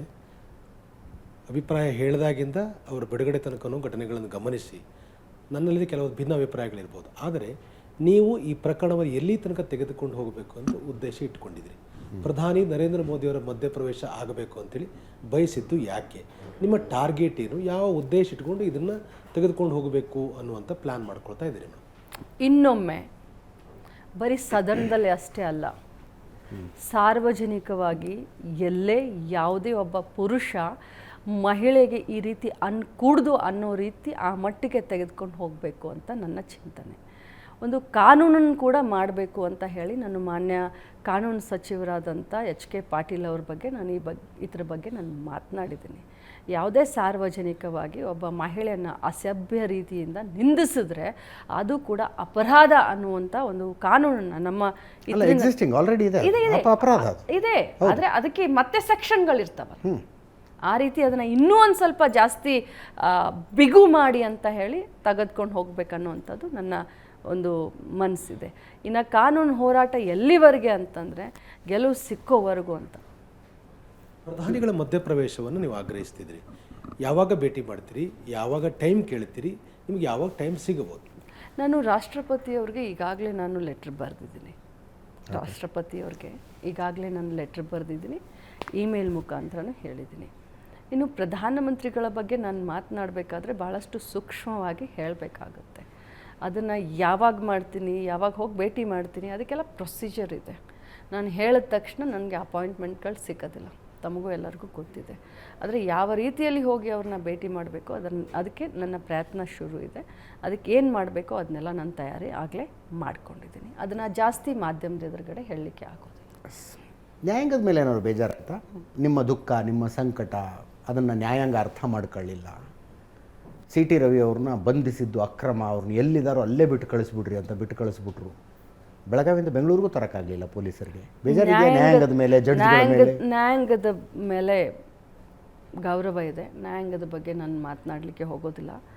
ಆದರೆ ನಮ್ಮ ದೇಶದ ಇತಿಹಾಸ, ನಮ್ಮ ಬರೀ ದೇಶದ ಅಷ್ಟೇ ಅಲ್ಲ, ಇಡೀ ಪ್ರಪಂಚದ ಇತಿಹಾಸದಲ್ಲಿ ಈ ಮಹಿಳೆಯರಾಗಿ ಹುಟ್ಟಿ ಬಂದಿದ್ದು ಯಾಕಪ್ಪ ನಾವು ಹೆಣ್ಮಕ್ಳಾಗಿ ಹುಟ್ಟು ಬಂದಿದ್ದೀವಿ ಅಂತ ಒಮ್ಮಿಲ್ಲ ಒಮ್ಮೆ ಎಲ್ಲರಿಗೂ ಆ ಭಾವನೆ ಬರೋ ಹಾಗೆ ಪ್ರಪಂಚದಲ್ಲಿ ಪುರುಷ ಪ್ರಧಾನ ಸಮಾಜದಲ್ಲಿ ನಮಗೆ ಆ ಭಾವನೆ ಬರೋ ಹಾಗೆ ಒಮ್ಮಿಲ್ಲ ಒಮ್ಮೆ ಜೀವನದಲ್ಲಿ ಪ್ರತಿಯೊಬ್ಬ ಮಹಿಳೆಗೆ ಇರ್ರೆಸ್ಪೆಕ್ಟಿವ್ ಆಫ್ ದೊಡ್ಡವ್ರನ್ನ ಹಿಡ್ಕೊಂಡು ಸಣ್ಣವ್ರವರೆಗೂ ಆ ಭಾವನೆ ಬರೋ ಹಾಗೆ ಆಗುತ್ತೆ. ನೀವು ಕೇಸ್ ಕೊಟ್ಟಿದ್ರಿ, ನ್ಯಾಯಾಂಗ ಬಿಟ್ಟು ಕಳಿಸ್ಬಿಡ್ತು ಅವ್ರನ್ನ, ನೀವು ಕಠಿಣವಾಗಿ ಶಿಕ್ಷಿಸಬೇಕು ಅನ್ನುವ ದೃಢ ಸಂಕಲ್ಪ ಇದೆ ನಿಮಗೆ. ಜಾಮೀನ್ ಮೇಲೆ ಬಿಟ್ಟು ಕಳಿಸಿದೆ. ಬಂಧಿಸಿದ್ದು ಅಕ್ರಮ ಅಂತ ಹೇಳಿ ಜಾಮೀನ್ ಮೇಲೆ ಬಿಟ್ಟು ಕೊಟ್ಟಿದೆ. ಅಕ್ರಮನೋ ಸಕ್ರಮನೋ ನಾನು ಅದ್ರ ಬಗ್ಗೆ ಮಾತನಾಡ್ಲಿಕ್ಕೆ ಹೋಗೋದಿಲ್ಲ. ಘಟನೆ ನಡೆದಿದ್ದು ನಿಮ್ಮೆಲ್ಲರ ಎದುರುಗಡೆ ಇದೆ. ಇನ್ನೂ ಕ್ಲಾರಿಟಿ ಕೊಡಲಿಕ್ಕೆ ನಾನೇ ಸ್ವಂತ ಸ್ಟುಡಿಯೋಗೆ ಬಂದು ನನ್ನ ಮನಸ್ಸನ್ನು ಬೆಚ್ಚಿ ಮಾತನಾಡಿದ್ದೀನಿ. ಆ ಘಟನೆ ಅಕ್ರಮ ಆಗಿದೆಯೋ, ಆ ಘಟನೆ ಸಕ್ರಮ ಆಗಿದೆಯೋ ಜನರಿಗೆ ಬಿಡ್ತೀನಿ, ನಿಮಗೆ ಬಿಡ್ತೀನಿ. ಆದರೆ ನಾನು ಅನುಭವಿಸಿದಂಥ ಕಷ್ಟ, ನಾನು ಪಡಬಾರ್ದಂಥ ಹಿಂಸೆ ನಿಮ್ಮೆಲ್ಲರ ಎದುರುಗಡೆ ನಾನು ಹಂಚ್ಕೊಂಡಿದ್ದೀನಿ. ಮೇಡಮ್, ಬೆಳಗಾವಿ ಅಧಿವೇಶನಕ್ಕೆ 100 ವರ್ಷ ತುಂಬಿದ ಸಂದರ್ಭದಲ್ಲಿ ಒಂದು ದೊಡ್ಡ ಶತಮಾನೋತ್ಸವ ಕಾರ್ಯಕ್ರಮವನ್ನು ಹಮ್ಮಿಕೊಂಡಿದ್ರಿ. ಅನ್ಫಾರ್ಚುನೇಟ್ಲಿ ಡಾಕ್ಟರ್ ಮನಮೋಹನ್ ಸಿಂಗ್ ಅವರ ನಿಧನದಿಂದಾಗಿ ಅದನ್ನು ಒಂದೇ ದಿವಸಕ್ಕೆ ಮೊಟಕುಗೊಳಿಸಬೇಕಾಗಿ ಬಂತು. ಆ ಇಡೀ ವ್ಯವಸ್ಥೆಯಲ್ಲಿ ಸತೀಶ್ ಜಾರಕಿಹೊಳಿ ಅವ್ರನ್ನ ತುಂಬ ನೆಗ್ಲೆಕ್ಟ್ ಮಾಡಿಬಿಟ್ರಂತೆ, ಯಾವುದಕ್ಕೂ ವಿಶ್ವಾಸಕ್ಕೆ ತೆಗೆದುಕೊಳ್ಳಿಲ್ವಂತೆ, ಎಲ್ಲ ನಿಮ್ಮದೇ ಮಾತು ನಡೀತಂತೆ, ನೀವೇ ನಡೆಸ್ಬಿಟ್ರಿ ಶತಮಾನೋತ್ಸವ ಸಮಾರಂಭವನ್ನು ಅಂತ. ನಾನು ಒಂದು ಮಾತನ್ನು ಹೇಳಬೇಕು ಅಂತಂದರೆ, ನೀವು ನನ್ನನ್ನು ಇಷ್ಟೊಂದು ವೈಭವೀಕರಿಸಿದ್ರೆ ನಾನು ಸಾಮಾನ್ಯವಾಗಿ ಅದನ್ನು ಎಂಜಾಯ್ ಮಾಡ್ಬೋದು. ಆ ಮಟ್ಟಕ್ಕೆ ನನ್ನನ್ನು ಏರಿಸ್ತಾ ನಾವು ಅನರ್ಹರನ್ನು ವೈಭವೀಕರಿಸ್ತಾ ಇಲ್ಲ ಮೇಡಮ್, ಯು ಡಿಸರ್ವ್ ಇಟ್. ನಿಮ್ಮ ಪ್ರಭಾವ ಹಂಗಿದೆ ಜಿಲ್ಲೆ. ನೀವು ಆ ಮಾತನ್ನ ಹೇಳಿದ್ರೆ ಪ್ರಭಾವ ಆ ಮಟ್ಟಕ್ಕಿದೆ, 100 ವರ್ಷದ ಇದನ್ನ ನೀವು ಟೇಕ್ ಓವರ್ ಮಾಡಿದ್ರೆ, ಜಿಲ್ಲಾ ಮಂತ್ರಿಗಳನ್ನ ಲೆಕ್ಕಕ್ಕೆ ಮಾಡಲಿಲ್ಲ ಅಂತಂದ್ರೆ ಎಂಜಾಯ್ ಮಾಡ್ಬೋದು ಅದನ್ನು. ಆದರೆ ಆ ರೀತಿ ಆಗೇ ಇಲ್ವಲ್ಲ. ಸಮಾನವಾಗಿ ಹಂಚ್ಕೊಂಡ್ವಿ ನಾವು. ನೀವೇನು ತೋರಿಸ್ತಾ ಇದ್ದೀರಲ್ಲ ವಿಭಿನ್ನವಾಗಿದೆ. ಇದನ್ನು ನೀವು ಒಂದು 4 ವರ್ಷದ ಹಿಂದೆ ನಾನು ಕೇಳಿದರೆ ನನ್ನ ವರ್ಷನ್ ಬೇರೆ ಇತ್ತು. ನಾನು ಯಾವುದಕ್ಕೂ ಹೆದರೋದಿಲ್ಲ, ನಾನು ಮಾತಾಡ್ತೀನಿ, ತಮಗೂ ಅದ್ರ ಬಗ್ಗೆ ಗೊತ್ತು. 4 ವರ್ಷದ ಹಿಂದೆ ಬೇರೆ ಇತ್ತು, ಕಥೆನೇ ಬೇರೆ ಇತ್ತು, ನನ್ನ ಕತೆ ಬೇರೆ ಏನೋ ರಾಜ್ಯ ಸಂಧಾನ ಮಾಡ್ತಿದ್ರಿ, ಮಧ್ಯದಲ್ಲಿ ನಾವು ಫಿಟ್ಟಿಂಗ್ ಇಡ್ತಿದ್ದೀವಿ ಅನ್ನೋ ಹಂಗಾಗತ್ತೆ. ಬಟ್ ಈಗ ಏನಾಗಿದೆ, ನಾವು ಎಲ್ಲರೂ ನಮ್ಮನ್ನ ವಿಶ್ವಾಸಕ್ಕೆ ತಗೊಂಡೇ ಕೆಲಸ ಆಗಿದೆ. ಸತೀಶ್ ಜಾರಕಿಹೊಳಿ ಅವರ ಮುಖಂಡತ್ವದಲ್ಲಿ ನಮ್ಮ ಸಹಕಾರದೊಂದಿಗೆ ಅಂತ ನಾನು ಹೇಳ್ಬೋದು, ನನ್ನ ಒಬ್ಬ ಸಹಕಾರ ಅಲ್ಲ, ಇಡೀ ಜಿಲ್ಲೆಯ ಎಲ್ಲ ಮುಖಂಡರ ಸಹಕಾರದೊಂದಿಗೆ ಆ ಮಟ್ಟಿಗೆ ಕಾರ್ಯಕ್ರಮವನ್ನು ನಾಟ್ 1, 2, 3, 4 ಇಂಡಿವಿಜುವಲ್ ಮಾಡಲಿಕ್ಕೆ ಸಾಧ್ಯ ಇಲ್ಲ. ಆ ಮಟ್ಟಿಗೆ ಐತಿಹಾಸಿಕವಾದಂಥ ಕಾರ್ಯಕ್ರಮವನ್ನು ಮಾಡುವಂಥ ಸಂದರ್ಭದಲ್ಲಿ ಇಡೀ ಚಿಕ್ಕೋಡಿ ಪಾರ್ಲಿಮೆಂಟ್ ಜವಾಬ್ದಾರಿಯನ್ನು ಸತೀಶ್ ಜಾರಕಿಹೊಳಿ ಅವರು ತಗೊಂಡ್ರು, ಇಡೀ ಬೆಳಗಾವಿ ಪಾರ್ಲಿಮೆಂಟ್ ಜವಾಬ್ದಾರಿಯನ್ನು ನಾವು ತಗೊಂಡ್ವಿ. ಇದನ್ನು ಹೇಳಿದ್ದೆ ಅವರು. For your kind information, Satish Jarkiholi ಅವರೇ ಇದನ್ನು ನನಗೆ ಹೇಳಿ, ನೀವು ಬೆಳಗಾವಿ ಪಾರ್ಲಿಮೆಂಟ್ ಅದು ನಮಗೆ ತಲೆಯಲ್ಲಿರಲಿಲ್ಲ. ನನಗೆ ಏನು ನಾಯಕರು ಏನು ಜವಾಬ್ದಾರಿ ಕೊಡ್ತಾರೆ ಅದನ್ನು ಮಾಡಬೇಕಂತ ಇತ್ತು. ಸೊ ಇಲ್ಲಿ ಯಾರ ಮಾತು ನಡೆದಿಲ್ಲ, ಇಲ್ಲಿ ಸಾಮೂಹಿಕ ನಾಯಕತ್ವ ನಡೆದಿದೆ ಅಂತ ಹೇಳಿಕೆ ಬಯಸ್ತೇನೆ. ಮೇಡಮ್, ಸದ್ಯಕ್ಕೆ ನೀವು ಇವಾಗ ಉಡುಪಿ ಜಿಲ್ಲಾ ಉಸ್ತುವಾರಿ ಸಚಿವರಾಗಿ ಕೆಲಸವನ್ನು ಮಾಡ್ತಾ ಇದ್ರಿ. ಸೊ ನಿಮ್ಮ ಹೆಸರು ಯಾವತ್ತು ಬೆಳಗಾವಿ ಜಿಲ್ಲೆಯಲ್ಲಿ ಎಷ್ಟು ಹೆಸರು ಬರುತ್ತೆ ಅಷ್ಟು ಉಡುಪಿ ಜಿಲ್ಲೆಯಲ್ಲಿ ನಮಗೆ ಕಂಡು ಬರೋದಿಲ್ಲ. ಸೊ ಏನಾದರೂ ಬೆಳಗಾವಿ ಉಸ್ತುವಾರಿ ಸಚಿವರು ಆಗಕ್ಕೆ ಆಸೆ ಇತ್ತಾ, ಆಗ್ತೀರಾ? ಖಂಡಿತವಾಗ್ಲೂ ಆಸೆ ಇದೆ. ಆಸೆ ಯಾಕೆ ಇಲ್ಲ, ಆದರೆ ಬೆಳಗಾವಿ ಬಹಳ ದೊಡ್ಡ ಜಿಲ್ಲೆ. ಬೆಳಗಾವಿ ಜಿಲ್ಲೆ ವಿಭಜನೆ ಆಗಬೇಕು ಅಂತ ನಮ್ಮೆಲ್ಲರದ್ದು ಕೂಗಿದೆ. ಯಾಕಂದರೆ ಒಂದು ಭೌಗೋಳಿಕವಾಗಿ ನೋಡಿದ್ರೂ ಕೂಡ 18 ಕ್ಷೇತ್ರಗಳಿದ್ದಾವೆ, 15 ತಾಲೂಕು ಇದ್ದಾವೆ. ನೀವು ಉಡುಪಿ ಜಿಲ್ಲೆ 9 ಲಕ್ಷ ಜನಸಂಖ್ಯೆ, ಬೆಳಗಾವಿ ತಾಲೂಕು 9.5 ಲಕ್ಷ ಜನಸಂಖ್ಯೆ. ಸೊ ಆ ಎಲ್ಲ ದೃಷ್ಟಿಯಿಂದ ನೋಡಿದ್ರೆ ಬೆಳಗಾವಿ ಖಂಡಿತವಾಗ್ಲೂ ವಿಭಜನೆ ಒಂದಿನ ಆಗುತ್ತೆ. ಖಂಡಿತವಾಗ್ಲೂ ಒಂದಿನ ಬೆಳಗಾವಿ ಜಿಲ್ಲಾ ಉಸ್ತುವಾರಿ ಖಂಡಿತ. ಸ್ವಲ್ಪ ಈ ಹೇಳಿಕೆ ಬಂದು ಕೆಲವು ದಿನಗಳು ಕಳೆದು ಹೋಗಿದ್ದಾವೆ. DK ಶಿವಕುಮಾರ್ ಅವರು ಒಂದು ನ್ಯಾಷನಲ್ ಚಾನಲ್ಗೆ ಇಂಟರ್ವ್ಯೂ ಕೊಡುವಾಗ ನಮ್ಮ ಮಧ್ಯದಲ್ಲಿ ಒಂದು ಒಪ್ಪಂದ ಇದೆ, I am waiting for that day ಅಂದರು. ಏನು ಒಪ್ಪಂದ ಅದು, ತಮಗೇನಾದ್ರು ಗೊತ್ತಾ? ಖಂಡಿತವಾಗ್ಲೂ ಗೊತ್ತಿಲ್ಲ. ನನಗೆ ಗೊತ್ತಿದ್ದಿದ್ರೆ ನಾನು ಖಂಡಿತವಾಗ್ಲೂ ತಮಗೆ ಹೇಳ್ತಾ ಇದ್ದೆ. ನನಗೆ ಅದ್ರ ಬಗ್ಗೆ ಝೀರೋ ನಾಲೆಜ್. ಅವರು ಒಪ್ಪಂದ ಇದೆ ಅಂದರು, ಮುಖ್ಯಮಂತ್ರಿಗಳಂಥದ್ದು ಯಾವುದೂ ಒಪ್ಪಂದ ಇಲ್ಲ ಅಂದರು. ಮುಖ್ಯಮಂತ್ರಿಗಳು ಹೇಳಿದ್ದಾರೆ ಅಂದಮೇಲೆ ಮುಗಿದೋಯ್ತು ಬಿಡಿ ಅಂತ. ಜನಸಾಮಾನ್ಯರಿಗೆ ಸಹಜವಾಗಿ ಅನ್ಸೋದು ಇದು ಮುಖ್ಯಮಂತ್ರಿ ಬದಲಾವಣೆಯ ಒಪ್ಪಂದ ಅಂತ. ಅದು ಬಿಟ್ಟು ಬೇರೆ ಏನು ಜನಸಾಮಾನ್ಯರ ತಲೆಗೂ ಬರೋದಿಲ್ಲ, ನಮ್ಮ ತಲೆಗೂ ಬರೋದಿಲ್ಲ. ಅದ್ರ ಬಗ್ಗೆನೇ ಇರುತ್ತದು. ಅದನ್ನು ಇನ್ನೊಮ್ಮೆ ತಮ್ಮ ಸ್ಟುಡಿಯೋಗೆ DCM ಅವರು ಬಂದಾಗ ತಾವು ಕೇಳ್ಬೋದು. He is very friendly with you. Yes, ಕೊನೆ 2 ಪ್ರಶ್ನೆ. ಎಸ್ ಆನಂದ್ ಮೇಡಮ್, ನಿಮ್ಮ ಸಕ್ರಿಯ ರಾಜಕಾರಣದ ಈ ದಿನಗಳಲ್ಲಿ ನೀವು ಕಂಡುಕೊಂಡ ಹಾಗೆ ಯಾವುದೇ ಪೊಲಿಟಿಕಲ್ ಪಾರ್ಟಿ ಇರ್ಬೋದು, ಕಾಂಗ್ರೆಸ್ನೊಳಗಡೆ ಮಹಿಳೆಯರ ರಾಜಕಾರಣ ಹೇಗಿದೆ? ನಿಮ್ಮ ಅನುಭವದ ಮೇಲೆ ಹೇಳಿ, ಕಾಂಗ್ರೆಸ್ನಲ್ಲಿ ಮಹಿಳೆಯರ ರಾಜಕಾರಣ ಮಾಡಲಿಕ್ಕೆ ಸೂಕ್ತವಾದಂಥ ಸಂದರ್ಭ ಅಥವಾ ಪರಿಸ್ಥಿತಿಗಳು ಇದ್ದೇವೆ ಹೇಗೆ? Compare to other party, Congress ಪಕ್ಷದಲ್ಲಿ ಖಂಡಿತವಾಗ್ಲೂ ಮಹಿಳೆಗೆ ತನ್ನದೇ ಆದಂಥ ಒಂದು ಅವಕಾಶ ಆಗಲಿ, ಸ್ವತಂತ್ರ ಆಗಲಿ ಖಂಡಿತವಾಗ್ಲೂ ಇದೆ. ಇಲ್ಲಿ ಮಾಡಲಿಕ್ಕೆ ನನಗೆ ಆಗುತ್ತಾ ಇಲ್ಲ, ನನಗೆ ಮಾಡಲಿಕ್ಕೆ ಕೊಡ್ತಾರಾ ಇಲ್ಲ ಅನ್ನೋದಕ್ಕಿಂತ ಎಟ್ಲೀಸ್ಟ್ ನನ್ನ ವಾಯ್ಸನ್ನು ಕೇಳಿಸ್ಕೊಳ್ತಾರೆ, ಕಿವಿ ಕೊಡ್ತಾರೆ, ನಮ್ಮ ಮಾತನ್ನು ಅರ್ಥ ಮಾಡ್ಕೊಳ್ಳುವಂಥ ಪ್ರಯತ್ನ ಮಾಡ್ತಾರೆ. ಆದರೆ ಇತ್ತೀಚಿನ ದಿನದಲ್ಲಿ ನಾನು ಬೇರೆ ಪಕ್ಷದವರನ್ನು ಕೂಡ ನಾನು ಅಪ್ರಿಷಿಯೇಟ್ ಮಾಡ್ತೀನಿ. ಯಾಕಂದರೆ ಕೇಂದ್ರದಲ್ಲಿ ಮೊದಲನೇ ಬಾರಿಗೆ 16 ಜನ ಮಹಿಳಾ ಮಂತ್ರಿಗಳನ್ನು ಮಾಡಿದ್ದಾರೆ in the history of our country. ಅದು ಕೂಡ ಒಳ್ಳೆಯ ಬೆಳವಣಿಗೆ ಅಂತ ಒಬ್ಬ ಮಹಿಳೆ ಆಗಿ, ಒಬ್ಬ ಮಹಿಳೆ ಸಾಧಕಿಯಾಗಿ ನಾನು ಅದನ್ನು ಕೂಡ ಅಪ್ರಿಷಿಯೇಟ್ ಮಾಡಲಿಕ್ಕೆ ಬಯಸ್ತೇನೆ. ಕಾಂಗ್ರೆಸ್ನಲ್ಲಿ ಖಂಡಿತವಾಗ್ಲೂ ಅವಕಾಶ ಮಾತ್ರ ಮಹಿಳೆಯರಿಗಿದೆ. ಅದು ಯಾಕೆ ಅಂತಂದರೆ, ಸಚಿವ ಸಂಪುಟ ರಚನೆ ಸಂದರ್ಭದಲ್ಲಿ ನಿಮ್ಮನ್ನು ಮಾತ್ರ ಕನ್ಸಿಡರ್ ಮಾಡ್ತಾರೆ, ಉಳಿದವ್ರನ್ನ ಕನ್ಸಿಡರ್ ಮಾಡಲ್ಲ. ಪ್ರಬಲ ಜಾತಿ, ಪ್ರಭಾವ ಇವೆಲ್ಲವೂ ಕೂಡ ಮಹಿಳೆಗೆ ಸ್ಥಾನಮಾನ ಕೊಡುವಾಗ ವರ್ಕೌಟ್ ಆಗುತ್ತೆ ಅನ್ನೋದು ನಮಗೆ ಗೊತ್ತಿರೋ ಸತ್ಯ. ನಿಮ್ಮ ವಿಚಾರದಲ್ಲಿ ಅದು ಆಗಿದೆ ಅಂತಕ್ಕಂಥ, ಆದರೆ ಉಳಿದವ್ರ ವಿಚಾರದಲ್ಲಿ ಆಗಿಲ್ಲ ಅಂತಕ್ಕಂಥ ಅಸಮಾಧಾನವನ್ನು ಬೇರೆ ಬೇರೆ ಸ್ವರೂಪದಲ್ಲಿ ಬೇರೆ ಬೇರೆ ಸನ್ನಿವೇಶಗಳಲ್ಲಿ ಅಭಿವ್ಯಕ್ತಿಪಡಿಸ್ತಾರೆ. ಒಬ್ಬ ಮಹಿಳೆಗೆ ಸೂಕ್ತ ಸ್ಥಾನಮಾನ ಸಿಗಬೇಕಾದ್ರೆ ಒಂದು ಪ್ರಭಾವಳಿ, ಒಂದು ಪ್ರಭಾವ ಭಾಳ ಸ್ಪಷ್ಟವಾಗಿದ್ದರೆ ಮಾತ್ರ ಕಾಂಗ್ರೆಸ್ಸಲ್ಲಿ ಅಧಿಕಾರ ಅನ್ನುವಂಥ ಮಾತಿದೆ. ಕರ್ನಾಟಕದಲ್ಲಿ ಸ್ವಲ್ಪ ಇನ್ನೊಂದಿಬ್ಬರನ್ನ ಮಹಿಳೆಯರನ್ನ ಮಾಡಿದರೆ ಚೆನ್ನಾಗಿರೋದೇನೋ ಅಂತ ನಮಗೂ ಅನಿಸುತ್ತೆ. ಬಟ್ ಕರ್ನಾಟಕವನ್ನು ಬಿಟ್ಟರೆ ಎಸ್ ಎಂ ಕೃಷ್ಣ ಅವರಿದ್ದಾಗ 5 ಜನ ಮಹಿಳಾ ಮಂತ್ರಿಗಳಿದ್ರು ಕಾಂಗ್ರೆಸ್ನಲ್ಲಿ, 5 ಜನ ಇದ್ದರು. ಸಿದ್ದರಾಮಯ್ಯ ಸಾಹೇಬರು ಬಂದಾಗ ಯಾರೂ ನಾವು ಆರಿಸಿ ಬರಲಿಲ್ಲ. ಆ ಟೈಮ್ನಲ್ಲಿ 2013 ಉಮಾಶ್ರೀ ಅವರೊಬ್ಬರೇ ಆರಿಸಿ ಬಂದಿದ್ದರು, ತಮಗೆಲ್ಲ ಗೊತ್ತಿದೆ. ಆವಾಗ ಸಹಜವಾಗಿ ಅವರೊಬ್ಬರೇ ಆವಾಗ ಮತ್ತೆ ಮಂತ್ರಿ ಇದ್ದರು 5 ವರ್ಷಕ್ಕೆ. ಇವತ್ತು ನಾನು ಒಂದು ಜಾರ್ಖಂಡದ ತಮಗೆ ಉದಾಹರಣೆ ಹೇಳಲಿಕ್ಕೆ ಬಯಸ್ತೀನಿ. ಜಾರ್ಖಂಡ್ನಲ್ಲಿ ಮೊನ್ನೆ ಆದಂಥ ಒಂದು ಇದರಲ್ಲಿ ನಾವು ಕಾಂಗ್ರೆಸ್ನಿಂದ 4 ಜನ ಮಂತ್ರಿಗಳನ್ನ ಮಾಡಿದ್ದೀವಿ, ಕಾಂಗ್ರೆಸ್ ಪಕ್ಷದಿಂದ. ಅಲ್ಲಿ ಇರೋದೇ 12 ಜನ ಮಂತ್ರಿಗಳು, 8 ಜನ ಅದ್ಯಾವುದೋ ಜಾರ್ಖಂಡ್ ಮುಕ್ತಿ ಮೋರ್ಚಾ ಮುಕ್ತಿ ಆ ಥರದ್ದಾಗಿದ್ದಾರೆ. ಆ 4 ಜನರಲ್ಲಿ 2 ಪ್ರಥಮ ಬಾರಿಗೆ ಆರಿಸಿ ಬಂದಂಥ 2 ಮಹಿಳೆಯರಿದ್ದಾರೆ. ಅಂದರೆ Congress is open nowadays. Congress ಪಕ್ಷ ಮಹಿಳೆಯರನ್ನ ಇದನ್ನು ಮಾಡಲಿಕ್ಕೆ. ಆದರೆ ಕರ್ನಾಟಕದಲ್ಲಿ ನನಗೂ ಅನಿಸುತ್ತೆ ಇನ್ನಿಬ್ಬರನ್ನ ಅಥವಾ ಇನ್ನು ಒಬ್ಬರನ್ನಾದರೂ ಕೂಡ ಕ್ಯಾಬಿನೆಟ್ನಲ್ಲಿ ಮಾಡಿದ್ರೆ ಚೆನ್ನಾಗಿರುತ್ತೆ. ಇಲಾಖಾವಾರು ಅನುದಾನ ಹಂಚಿಕೆ ಅಂತ ಬಂದರೆ ನಿಮ್ಮ ಕ್ಷೇತ್ರಕ್ಕೆ, ನಿಮ್ಮ ಇಲಾಖೆಗೆ ದೊಡ್ಡ ಮೊತ್ತ ಸಿಗುತ್ತೆ. ಬಟ್ ಏನು ಪ್ರಯೋಜನ ಬರುತ್ತೆ? ಗೃಹಲಕ್ಷ್ಮಿಗೆ ಹೋಗ್ಬಿಡುತ್ತೆ. ಇಲ್ಲ, ಪ್ರಯೋಜನ ಬಹಳ ಅಲ್ಲ, ಗೃಹಲಕ್ಷ್ಮಿಗೆ ಹೋಗ್ತಾ ಇರೋದಿದೆ. ಆದರೆ ಪ್ರಯೋಜನ ಬಹಳ ಆಗಿದೆ. ನಾ ಹೇಳೋದು ನಿಮ್ಮ ವಿವೇಚನೆಯ ಮೇರೆಗೆ ನಾನು ಮಹಿಳೆಯರನ್ನ ಈ ಕ್ಷೇತ್ರದಲ್ಲಿ ಈ ದೃಷ್ಟಿಯಿಂದ ಅಭಿವೃದ್ಧಿ ಮಾಡಬೇಕು, ಅದು ಸಾಧ್ಯ ಆಗೋದಿಲ್ಲ. ನೇರವಾಗಿ ಬರುತ್ತೆ, ಅಕೌಂಟ್ಗೆ ಹಾಕ್ಬಿಡ್ತೀರಿ. ಖಂಡಿತವಾಗಿ ಎಷ್ಟರ ಮಟ್ಟಿಗೆ ಸ್ಯಾಟಿಸ್ಫ್ಯಾಕ್ಷನ್ ಇದೆ ನಿಮಗೆ ಒಬ್ಬ ಸಚಿವೆಯಾಗಿ? 100% ಸ್ಯಾಟಿಸ್ಫ್ಯಾಕ್ಷನ್ ಇದೆ. ಇವತ್ತು ಈ ರಾಜ್ಯದಲ್ಲಿ ಒಬ್ಬರೋ ಇಬ್ಬರೋ 3-4 ಜನರನ್ನ ನಮ್ಮ ರಾಜ್ಯದ PWD ಮಿನಿಸ್ಟ್ರು, ನಮ್ಮ ರಾಜ್ಯದ ಉಪಮುಖ್ಯಮಂತ್ರಿಗಳು, ನಮ್ಮ ರಾಜ್ಯದ ಮಂತ್ರಿಗಳು, ನಮ್ಮ ರಾಜ್ಯದ ಮುಖ್ಯಮಂತ್ರಿಗಳಂತ ಗೊತ್ತಾ ಹಿಡಿತಾರೆ.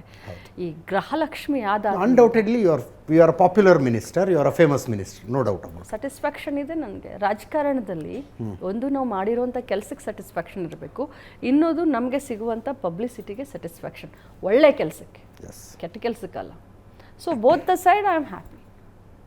ಇಲಾಖೆಯ ಸಾಧನೆ ಅಂತ ಬಂದರೆ ನಿಮಗೆ ನೀವೇ ಒಂದೊಂದು ಮಾರ್ಕ್ಸ್ ಕೊಟ್ಕೊಳ್ಳಿ. ಔಟ್ ಆಫ್ 10 ಎಷ್ಟು ಮಾರ್ಕ್ಸ್ ತಗೋತೀರಿ? Out of 10 7. ಇನ್ನು 3 ಏನು ಮಾಡಬಹುದು, ಏನು ಮಾಡಬೇಕು ಅಂತ? ಬಹಳಷ್ಟು ಬದಲಾವಣೆಯನ್ನು ತರಲಿಕ್ಕೆ ಪ್ರಯತ್ನ ಪಡ್ತಾ ಇದ್ದೀನಿ. ಮಹಿಳಾ ಮಕ್ಕಳ ಕಲ್ಯಾಣ ಇಲಾಖೆ ಅಂದ ತಕ್ಷಣ ಎಲ್ಲರ ತಲೆಯಲ್ಲಿ ಬರೋದು ಏನು ಅಂತಂದರೆ, ಇದೊಂದು ಕೊನೆಯ ಹಂತದಲ್ಲಿರುವಂಥ ಇಲಾಖೆ, ಭಾಳಷ್ಟು ಹಿಂದುಳಿದಂಥ ಇಲಾಖೆ. ಅಂಗನವಾಡಿಗಳಿಗೆ ಇವತ್ತು ಯಾರು ಬರ್ತಾರೆ? ಅಂಗನವಾಡಿಗಳಿಗೆ ಬಡವ್ರ ಮಕ್ಕಳು ಬರ್ತಾರೆ, ಬೇರೆಯವ್ರ ಮನೆಗೆ ಕೆಲಸ ಮಾಡಲಿಕ್ಕೆ ಹೋಗುವಂಥವ್ರ ಮಕ್ಕಳು ಬರ್ತಾರೆ, ಶ್ರೀಮಂತರ ಮಕ್ಕಳು, ಕಲ್ತಂಥವ್ರ ಮಕ್ಕಳು, ಮೇಲ್ಜಾತಿಯವರ ಮಕ್ಕಳು ಅಂಗನವಾಡಿಗಳಿಗೆ ಬರೋದಿಲ್ಲ. ಅಂಗನವಾಡಿಯಲ್ಲಿ ಸೂಪರ್ವೈಸರ್ ಇರ್ತಾರೆ, ಅಂಗನವಾಡಿಯಲ್ಲಿ CDPOಗಳು ಇರ್ತಾರೆ, ಅಂಗನವಾಡಿಯಲ್ಲಿ DDಗಳು ಇರ್ತಾರೆ. ಇವ್ರನ್ನ ಕನ್ಸಿಡ್ರೇ ಮಾಡೋದಿಲ್ಲ. ಯಾವುದೇ ಕೆಲಸಕ್ಕೂ ಕೂಡ ಮಾಡಲ್ಲ. ಆದರೆ ತಳಹಂತದಲ್ಲಿ ಸರ್ಕಾರಕ್ಕೆ ಒಳ್ಳೆಯ ಹೆಸರನ್ನು, ಕೆಟ್ಟ ಹೆಸರನ್ನು ಸರ್ವೆ ಮುಖಾಂತರ ಆಗಲಿ ಅಥವಾ ಇಲೆಕ್ಷನ್ ಸಂದರ್ಭದಲ್ಲಾಗಲಿ ಅಥವಾ ಎಲ್ಲ ಮಾಡೋದೇ ಅಂಗನವಾಡಿ ಕಾರ್ಯಕರ್ತರು, ಅಂಗನವಾಡಿ ಸಹಾಯಕಿಯರು. ಆದರೆ ನನ್ನ ಆಸೆ ಏನು ಅಂತಂದರೆ, ಆ 3 ಮಾರ್ಕ್ಸ್ ಅಂತ ನೀವು ಕೇಳ್ತಾ ಇದ್ದೀರಲ್ಲ, ಇವತ್ತು ಸರ್ಕಾರದ ಇಲಾಖೆಯಲ್ಲಿ ಮಹಿಳಾ ಮಕ್ಕಳ ಕಲ್ಯಾಣ ಇಲಾಖೆ ಕೂಡ ಒನ್ ಆಫ್ ದ ಪವರ್ಫುಲ್ ಇಲಾಖೆ ಅಂತ ಮೇನ್ ಸ್ಟ್ರೀಮ್ಗೆ ತರಬೇಕು ಅನ್ನೋದು ನನ್ನ ಆಸೆ.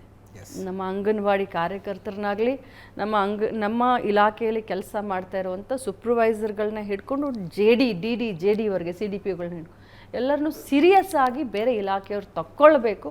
ಅಲ್ಲಿ ಮಟ್ಟಕ್ಕೆ ಈ ಇಲಾಖೆ ಬೆಳೆಸ್ಬೇಕಂತ. ಮುಖ್ಯಮಂತ್ರಿಗಳು ಏನಂತಾರೆ ನಿಮ್ಮ ಕೆಲಸದ ಬಗ್ಗೆ? ಮೊನ್ನೆ ಬೆಳಗಾವಿ ಅಧಿವೇಶನದಲ್ಲಿ ಫಲಾನುಭವಿಗಳನ್ನು ಕರ್ಕೊಂಡು ಹೋದ್ರಿ, ಭೇಟಿ ಮಾಡಿಸಿದ್ರಿ, ಅಧಿವೇಶನ ತೋರಿಸಿದ್ರಿ, ಅವ್ರಿಗೆಲ್ಲ ಏನಂತಾರೆ? ಇಲ್ಲಿಯವರೆಗೆ ಮುಖ್ಯಮಂತ್ರಿಗಳು ಒಂದು ದಿನ ಕೂಡ ನನ್ನ ಕೆಲಸದ ಬಗ್ಗೆ ನಾರಾಜಾಗಲಿಲ್ಲ. ಒಂದು ದಿನ ಕೂಡ ಈ ರೀತಿ ಇನ್ನೂ ನೀನು ಚೆನ್ನಾಗಿ ಮಾಡಬಹುದು ಅಂತ ಹೇಳಲಿಲ್ಲ. ನಾನು ಮಾಡಿರುವಂಥ ಪ್ರತಿಯೊಂದು ಕೆಲಸಕ್ಕೂ ಕೂಡ ನನಗೆ ಶಬಾಷ್ಗಿರಿಯನ್ನು ಕೊಟ್ಟಿದ್ದಾರೆ. ಓಕೆ, ಸರ್ಕಾರ ಬಂದು 1 ವರ್ಷದ ಮೇಲೆ ಆಯಿತು, 1.5 ವರ್ಷ ಆಯಿತು, 2 ವರ್ಷ ಆಗ್ತಾ ಬರ್ತಾ ಇದೆ. ಏನು ಸಾಧನೆ ಅಂದರೆ ಗ್ಯಾರಂಟಿ, 5 ಗ್ಯಾರಂಟಿಗಳನ್ನು ಕೊಟ್ಟಿದ್ದೀವಿ, 5 ಗ್ಯಾರಂಟಿಗಳನ್ನು ಕೊಟ್ಟಿದ್ದೀವಿ. ಇನ್ನೊಂದು ಕಡೆ ಜನರ ಜೀವನ ದುರ್ಭರ ಆಗಿದೆ ಅನ್ನೋ ಆರೋಪ ಇದೆ. ಹಾಲಿನಿಂದ ಹಿಡಿದು ಆಲ್ಕೋಹಾಲ್ ತನಕ ಎಲ್ಲವೂ ಕಾಸ್ಟ್ಲಿ. ನೆನ್ನೆ ಬಸ್ಸಿನ ರೇಟ್ ಒಂದು ಏರಿಸಿಟ್ಟಿದ್ದೀರಿ, ಹಾಲಿನ ರೇಟ್ ಮತ್ತೊಮ್ಮೆ ಹೆಚ್ಚಳ ಆಗುತ್ತಂತೆ, ಪೆಟ್ರೋಲು ಡೀಸೆಲ್ ಮೇಲಿನ ಸ್ಟೇಟ್ ಸೆಸ್ಸನ್ನು ಜಾಸ್ತಿ ಮಾಡಿದ್ದೀರಿ, SC ST ಮಕ್ಕಳಿಗೆ ಸ್ಕಾಲರ್ಶಿಪ್ ಬರ್ತಾ ಇಲ್ಲ. ಹಿಂದೆ ರೈತರ ಮಕ್ಕಳಿಗೆ ಬರ್ತಾ ಇತ್ತು, 2,000 ಕೊಡ್ತಿದ್ದೀವಲ್ಲ ಅದು ಯಾಕೆ ಅಂತ ಅದನ್ನು ನಿಲ್ಲಿಸಿದ್ದೀರಿ. ಅಂದರೆ ರಾಜ್ಯದ ಜನರ ಮೇಲಿನ ಭಾರ ಕೂಡ ಜಾಸ್ತಿ ಮಾಡಿದ್ದೀರಿ ನೀವು ಅಂತ ಗ್ಯಾರಂಟಿ ಅಂತ ಹೇಳ್ಕೊಂಡು. ಎಲ್ಲೋ ಒಂದು ಕಡೆ ನಿಮಗೆ ಆ ರೀತಿ ಕಾಣಿಸಬಹುದು, ಸ್ವಲ್ಪ ಭಾರ ಆಗಿರಬಹುದು ನೀವು ಹೇಳಿದಾಗೆ, ಆದರೆ 100% ಭಾರ ಆಗಿದೆ ಅಂತ ಹೇಳಲಿಕ್ಕೆ ಬರೋದಿಲ್ಲ. ಹಾಲಿನ ದರ ಹೆಚ್ಚಿಗೆ ಆಗಬೇಕು ಅಂತ ರೈತರ ಬೇಡಿಕೆ ಇರುತ್ತೆ ಒಂದು ಕಡೆ, ಹಾಲಿನ ದರ ಹೆಚ್ಚಾದರೆ ಬಾಯರ್ಸ್ಗೆ ತೊಂದರೆ ಆಗುತ್ತೆ ಒಂದು ಕಡೆ. ಇದು ನಿರಂತರವಾಗಿ ನಡೀತಾ ಇರುವಂಥದ್ದು, ತಮಗೂ ಎಲ್ಲರಿಗೂ ಗೊತ್ತಿದೆ. ಆದರೆ ನಾವು ಕೊಡ್ತಾ ಇರುವಂಥ ಗ್ಯಾರಂಟಿಯಿಂದ ಎಲ್ಲೋ ಅವ್ರಿಗೆ ಅನುಕೂಲನೂ ಆಗ್ತಾ ಇದೆ ಅಲ್ಲ, ಅವ್ರಿಗೆ ಬ್ಯಾಲೆನ್ಸ್ ಆಗ್ತಾ ಇದೆ ಹೊರತಾಗಿ ಏರುಪೇರಂತರೂ ಆಗ್ತಾ ಇಲ್ಲ. ಈಗ ನೀವು ಬಸ್ ದರದ ಬಗ್ಗೆ ಹೇಳಿದ್ರಿ, ಎಷ್ಟು ದಿನದ ಹಿಂದೆ ನಾವು ಬಸ್ ದರವನ್ನು ಪರಿಷ್ಕರಣೆ ಮಾಡಿದ್ದು? When diesel was 45 rupees, petrol was 45 rupees, diesel was 41 rupees. BMTC bus ದರ 10 ವರ್ಷದ ಹಿಂದೆ ಜಾಸ್ತಿ ಆಗಿತ್ತು, KSRTC ಮತ್ತು ಉಳಿದ ನಿಗಮಗಳದ್ದು 5 ವರ್ಷದ ಹಿಂದೆ ಜಾಸ್ತಿ ಆಗಿತ್ತು. ಅದು ನಿರಂತರವಾಗಿ ನಡಿಬೇಕಲ್ಲ. 5 ವರ್ಷದ ಹಿಂದೆ ಏನು ಪೆಟ್ರೋಲ್ ಡೀಸೆಲ್ ಬೆಲೆ ಇದೆ, 5 ವರ್ಷದ ನಂತರ ಏನು ಪೆಟ್ರೋಲ್ ಡೀಸೆಲ್. ಹಾಗಾದರೆ ನೀವು ನಿಮ್ಮ ಮನೆಗೆ ಹಾಕ್ಸುವಂಥ ಪೆಟ್ರೋಲ್ ಡೀಸೆಲ್ಗೆ ನಾವು ಹಾಕ್ಸ್ಕೊಂಡು ಓಡಾಡ್ತೀವಲ್ಲ, 5 ವರ್ಷದ ಹಿಂದಿಂದನೇ ನಮಗೆ ದರ ಕೊಡಿ ಅಂತ ನಾವೇನು ಹಂಗಾಗೋದಿಲ್ಲ. ಬಟ್ ಅನ್ನೋದಿಲ್ಲ ಅಂತ ನಮ್ಮ ಭಾವನೆ. ಮನೆಯಿಂದ ಹೊರಗೆ ಬಂದಾಗ ಒಳ್ಳೆ ರಸ್ತೆ ಇರಬೇಕು ಅಂತ ಬಯಸ್ತಾರೆ ಜನಸಾಮಾನ್ಯ. ಖಂಡಿತವಾಗ್ಲೂ ಪಾಟ್ ಹೋಲ್ಸ್ ಇರಬಾರ್ದು, ಖಂಡಿತವಾಗ್ಲೂ ನೀಟಾಗಿ ಹೋಗಿ ನಾವು ಆಫೀಸಿಗೆ ಹೋಗ್ಬೇಕು. ಪ್ರತಿ ವರ್ಷದಕ್ಕಿಂತ ಜಾಸ್ತಿ ವಾಡಿಕೆಯಲ್ಲಿ ಈ ವರ್ಷ ಮಳೆ ಆಯಿತು, ಇನ್ನೂ ಕೂಡ ಮಳೆ ಆಗ್ತಾ ಇದೆ. ಮೇಡಮ್, ಮೊನ್ನೆ 3 ಬೈ ಎಲೆಕ್ಷನಲ್ಲೂ ಕೂಡ ಕಾಂಗ್ರೆಸ್ ವಿನ್ ಆಯಿತು. ಗೃಹಲಕ್ಷ್ಮಿ ಹಣವನ್ನು 3-4 ತಿಂಗಳು ಹಾಕದೆ ಎಲೆಕ್ಷನ್ ಟೈಮಲ್ಲಿ ಹಾಕಿದ್ದೆ ಇಂಪ್ಯಾಕ್ಟ್ ಅಂತ ಒಂದಷ್ಟು ಮಾತುಗಳಿದೆ. ಏನಾಗ್ತಿದೆ ನಾವು 3-4 ತಿಂಗಳು ಹಾಕಿರಲಿಲ್ಲ, ಯಾಕಂದರೆ ಸುಮಾರು ಜನ ಕಂಪ್ಲೇಂಟ್ ಹೇಳಿದ್ರು. ನಾವು ಚನ್ನಪಟ್ಟಣಕ್ಕೆ ಹೋದ್ವಿ, ಎಲ್ಲರನ್ನೂ ಕೂಡ ಒಂದಷ್ಟು ಮಹಿಳೆಯರನ್ನ ಮಾತಾಡ್ಸಿದ್ರಿ, ಅವ್ರು ಹೇಳಿರೋಂಥ ಮಾತುಗಳು 4-5 ತಿಂಗಳೆಲ್ಲ ಹಾಕಿರಲಿಲ್ಲ, ಇವಾಗ ಹಾಕಿದ್ರು. ತಪ್ಪು ಮಾಹಿತಿ ತಮಗೆ. ನಾನು ಇಲಾಖೆ ಮಂತ್ರಿ, ಈಗ 2 ತಿಂಗಳದ್ದು ಹಾಕಿಲ್ಲ ನೋಡಿ, ಅಕ್ಟೋಬರ್ವರೆಗೂ. ಅಂದರೆ ಗೃಹಲಕ್ಷ್ಮಿ ಶುರು ಆಗಿರೋ 15 ತಿಂಗಳು ಹಾಕಿದ್ದೀನಿ. ಅಂದರೆ ಒಬ್ಬ ಗೃಹಲಕ್ಷ್ಮಿಗೆ ಇಲ್ಲಿವರೆಗೆ 30 ಸಾವಿರ ವೈಯಕ್ತಿಕ ಹೋಗಿದೆ. ಈಗ ನಾವು ಅಕ್ಟೋಬರ್ವರೆಗೂ ಕಂಪ್ಲೀಟ್ ಮಾಡಿದ್ದೀವಿ. ಸೊ ಈಗ ಡಿಸೆಂಬರ್ದು ನಾವು ಹಾಕಬೇಕಾಗಿದೆ, ಅದನ್ನು ಕೂಡ ಫೈಲ್ ಕಳಿಸ್ಕೊಟ್ಟಿದ್ದೀನಿ. ಸುಮ್ಮನೆ ಕುತೂಹಲ ಕೇಳ್ತಾ ಇದ್ದೀನಿ, ಆ ಥರದ ಸಿಸ್ಟಮ್ ಇದು ಮಾಡಬಹುದಾ ಮೇಡಮ್? ಏನಂತ? ಸಂಡೂರು ಕ್ಷೇತ್ರಕ್ಕೆ ನಾವು ಒಂದು ಸ್ವಲ್ಪ ಲೇಟಾಗಿ ಹಾಕೋಣ, ಚನ್ನಪಟ್ಟಣಕ್ಕೆ ಲೇಟಾಗಿ ಹಾಕೋಣ, ಹಂಗೆ ಮಾಡೋದಕ್ಕೆ ಅವಕಾಶ ಇದೆಯಾ? ಇಲ್ಲ, ಒಂದ್ಸಲ ಅಂದರೆ ಒಂದೇ ಸಲ ಒಂದು ಬಟನ್ ಒತ್ತಿದ್ರೆ ಅದು ಆಟೋಮೆಟಿಕ್ ಆಗಿ ಡೈರೆಕ್ಟ್ DBT ಮುಖಾಂತರ ಹೋಗ್ಬಿಡುತ್ತೆ. ಈಗ ನಾವೇ ಹಾಗೆ ಹೇಳ್ತೀವಿ. ನಿಮಗೆ ಒಂದು ಉದಾಹರಣೆ ಕೊಡ್ತೀನಿ. ಯಾರು ನಮ್ಗಾಗದಂಥವ್ರು ನಮ್ಮ ಕ್ಷೇತ್ರದಲ್ಲಿ ಬೇರೆ ಪಕ್ಷಕ್ಕೆ ಕೆಲಸ ಮಾಡಿದಂಥವ್ರು ಫಲಾನುಭವಿಗಳಿರ್ತಾರೆ. ಈಗ ನಾನೇ ಇಲಾಖೆ ಮಂತ್ರಿ, ನನಗೆ ಎಲ್ಲ ಗೊತ್ತಿರುತ್ತೆ, ಇವ್ರು ನಮ್ಗೆ ಮಾಡಿಲ್ಲ, ಇವ್ರು ಮಾಡಿಲ್ಲ. ಹಾಗಾದರೆ ಅದರಲ್ಲಿ ಏನಾದರೂ ಸಾಫ್ಟ್ವೇರ್ನಲ್ಲಿ ನಮಗೆ ಹೆಚ್ಚು ಕಡಿಮೆ ಮಾಡಬೇಕಾಗಿದ್ರೆ ನಾವೆಲ್ಲ ಡಿಲೀಟ್ ಆರಾಮಾಗಿ ಮಾಡ್ಕೊಳ್ಬೋದು. ಒಂದು ಉದಾಹರಣೆ ಅಂತ ನಿಮಗೆ ಹೇಳ್ತೇವೆ. ಆರಾಮಾಗಿ ಡಿಲೀಟ್ ಮಾಡ್ಬೋದು, ಆರಾಮಾಗಿ ಅವ್ರಿಗೆ 4 ತಿಂಗಳ ಬಿಟ್ಟು ಹಾಕ್ಬೋದು, ಆರಾಮಾಗಿ ಅವ್ರನ್ನ ಕಾಡಿಸ್ಬೇಕು ಅಂತ ನಾವು ಹೋಗ್ಬೋದು. ಹಾಗೇನು ಮಾಡಲಿಕ್ಕೆ ಬರೋದಿಲ್ಲ.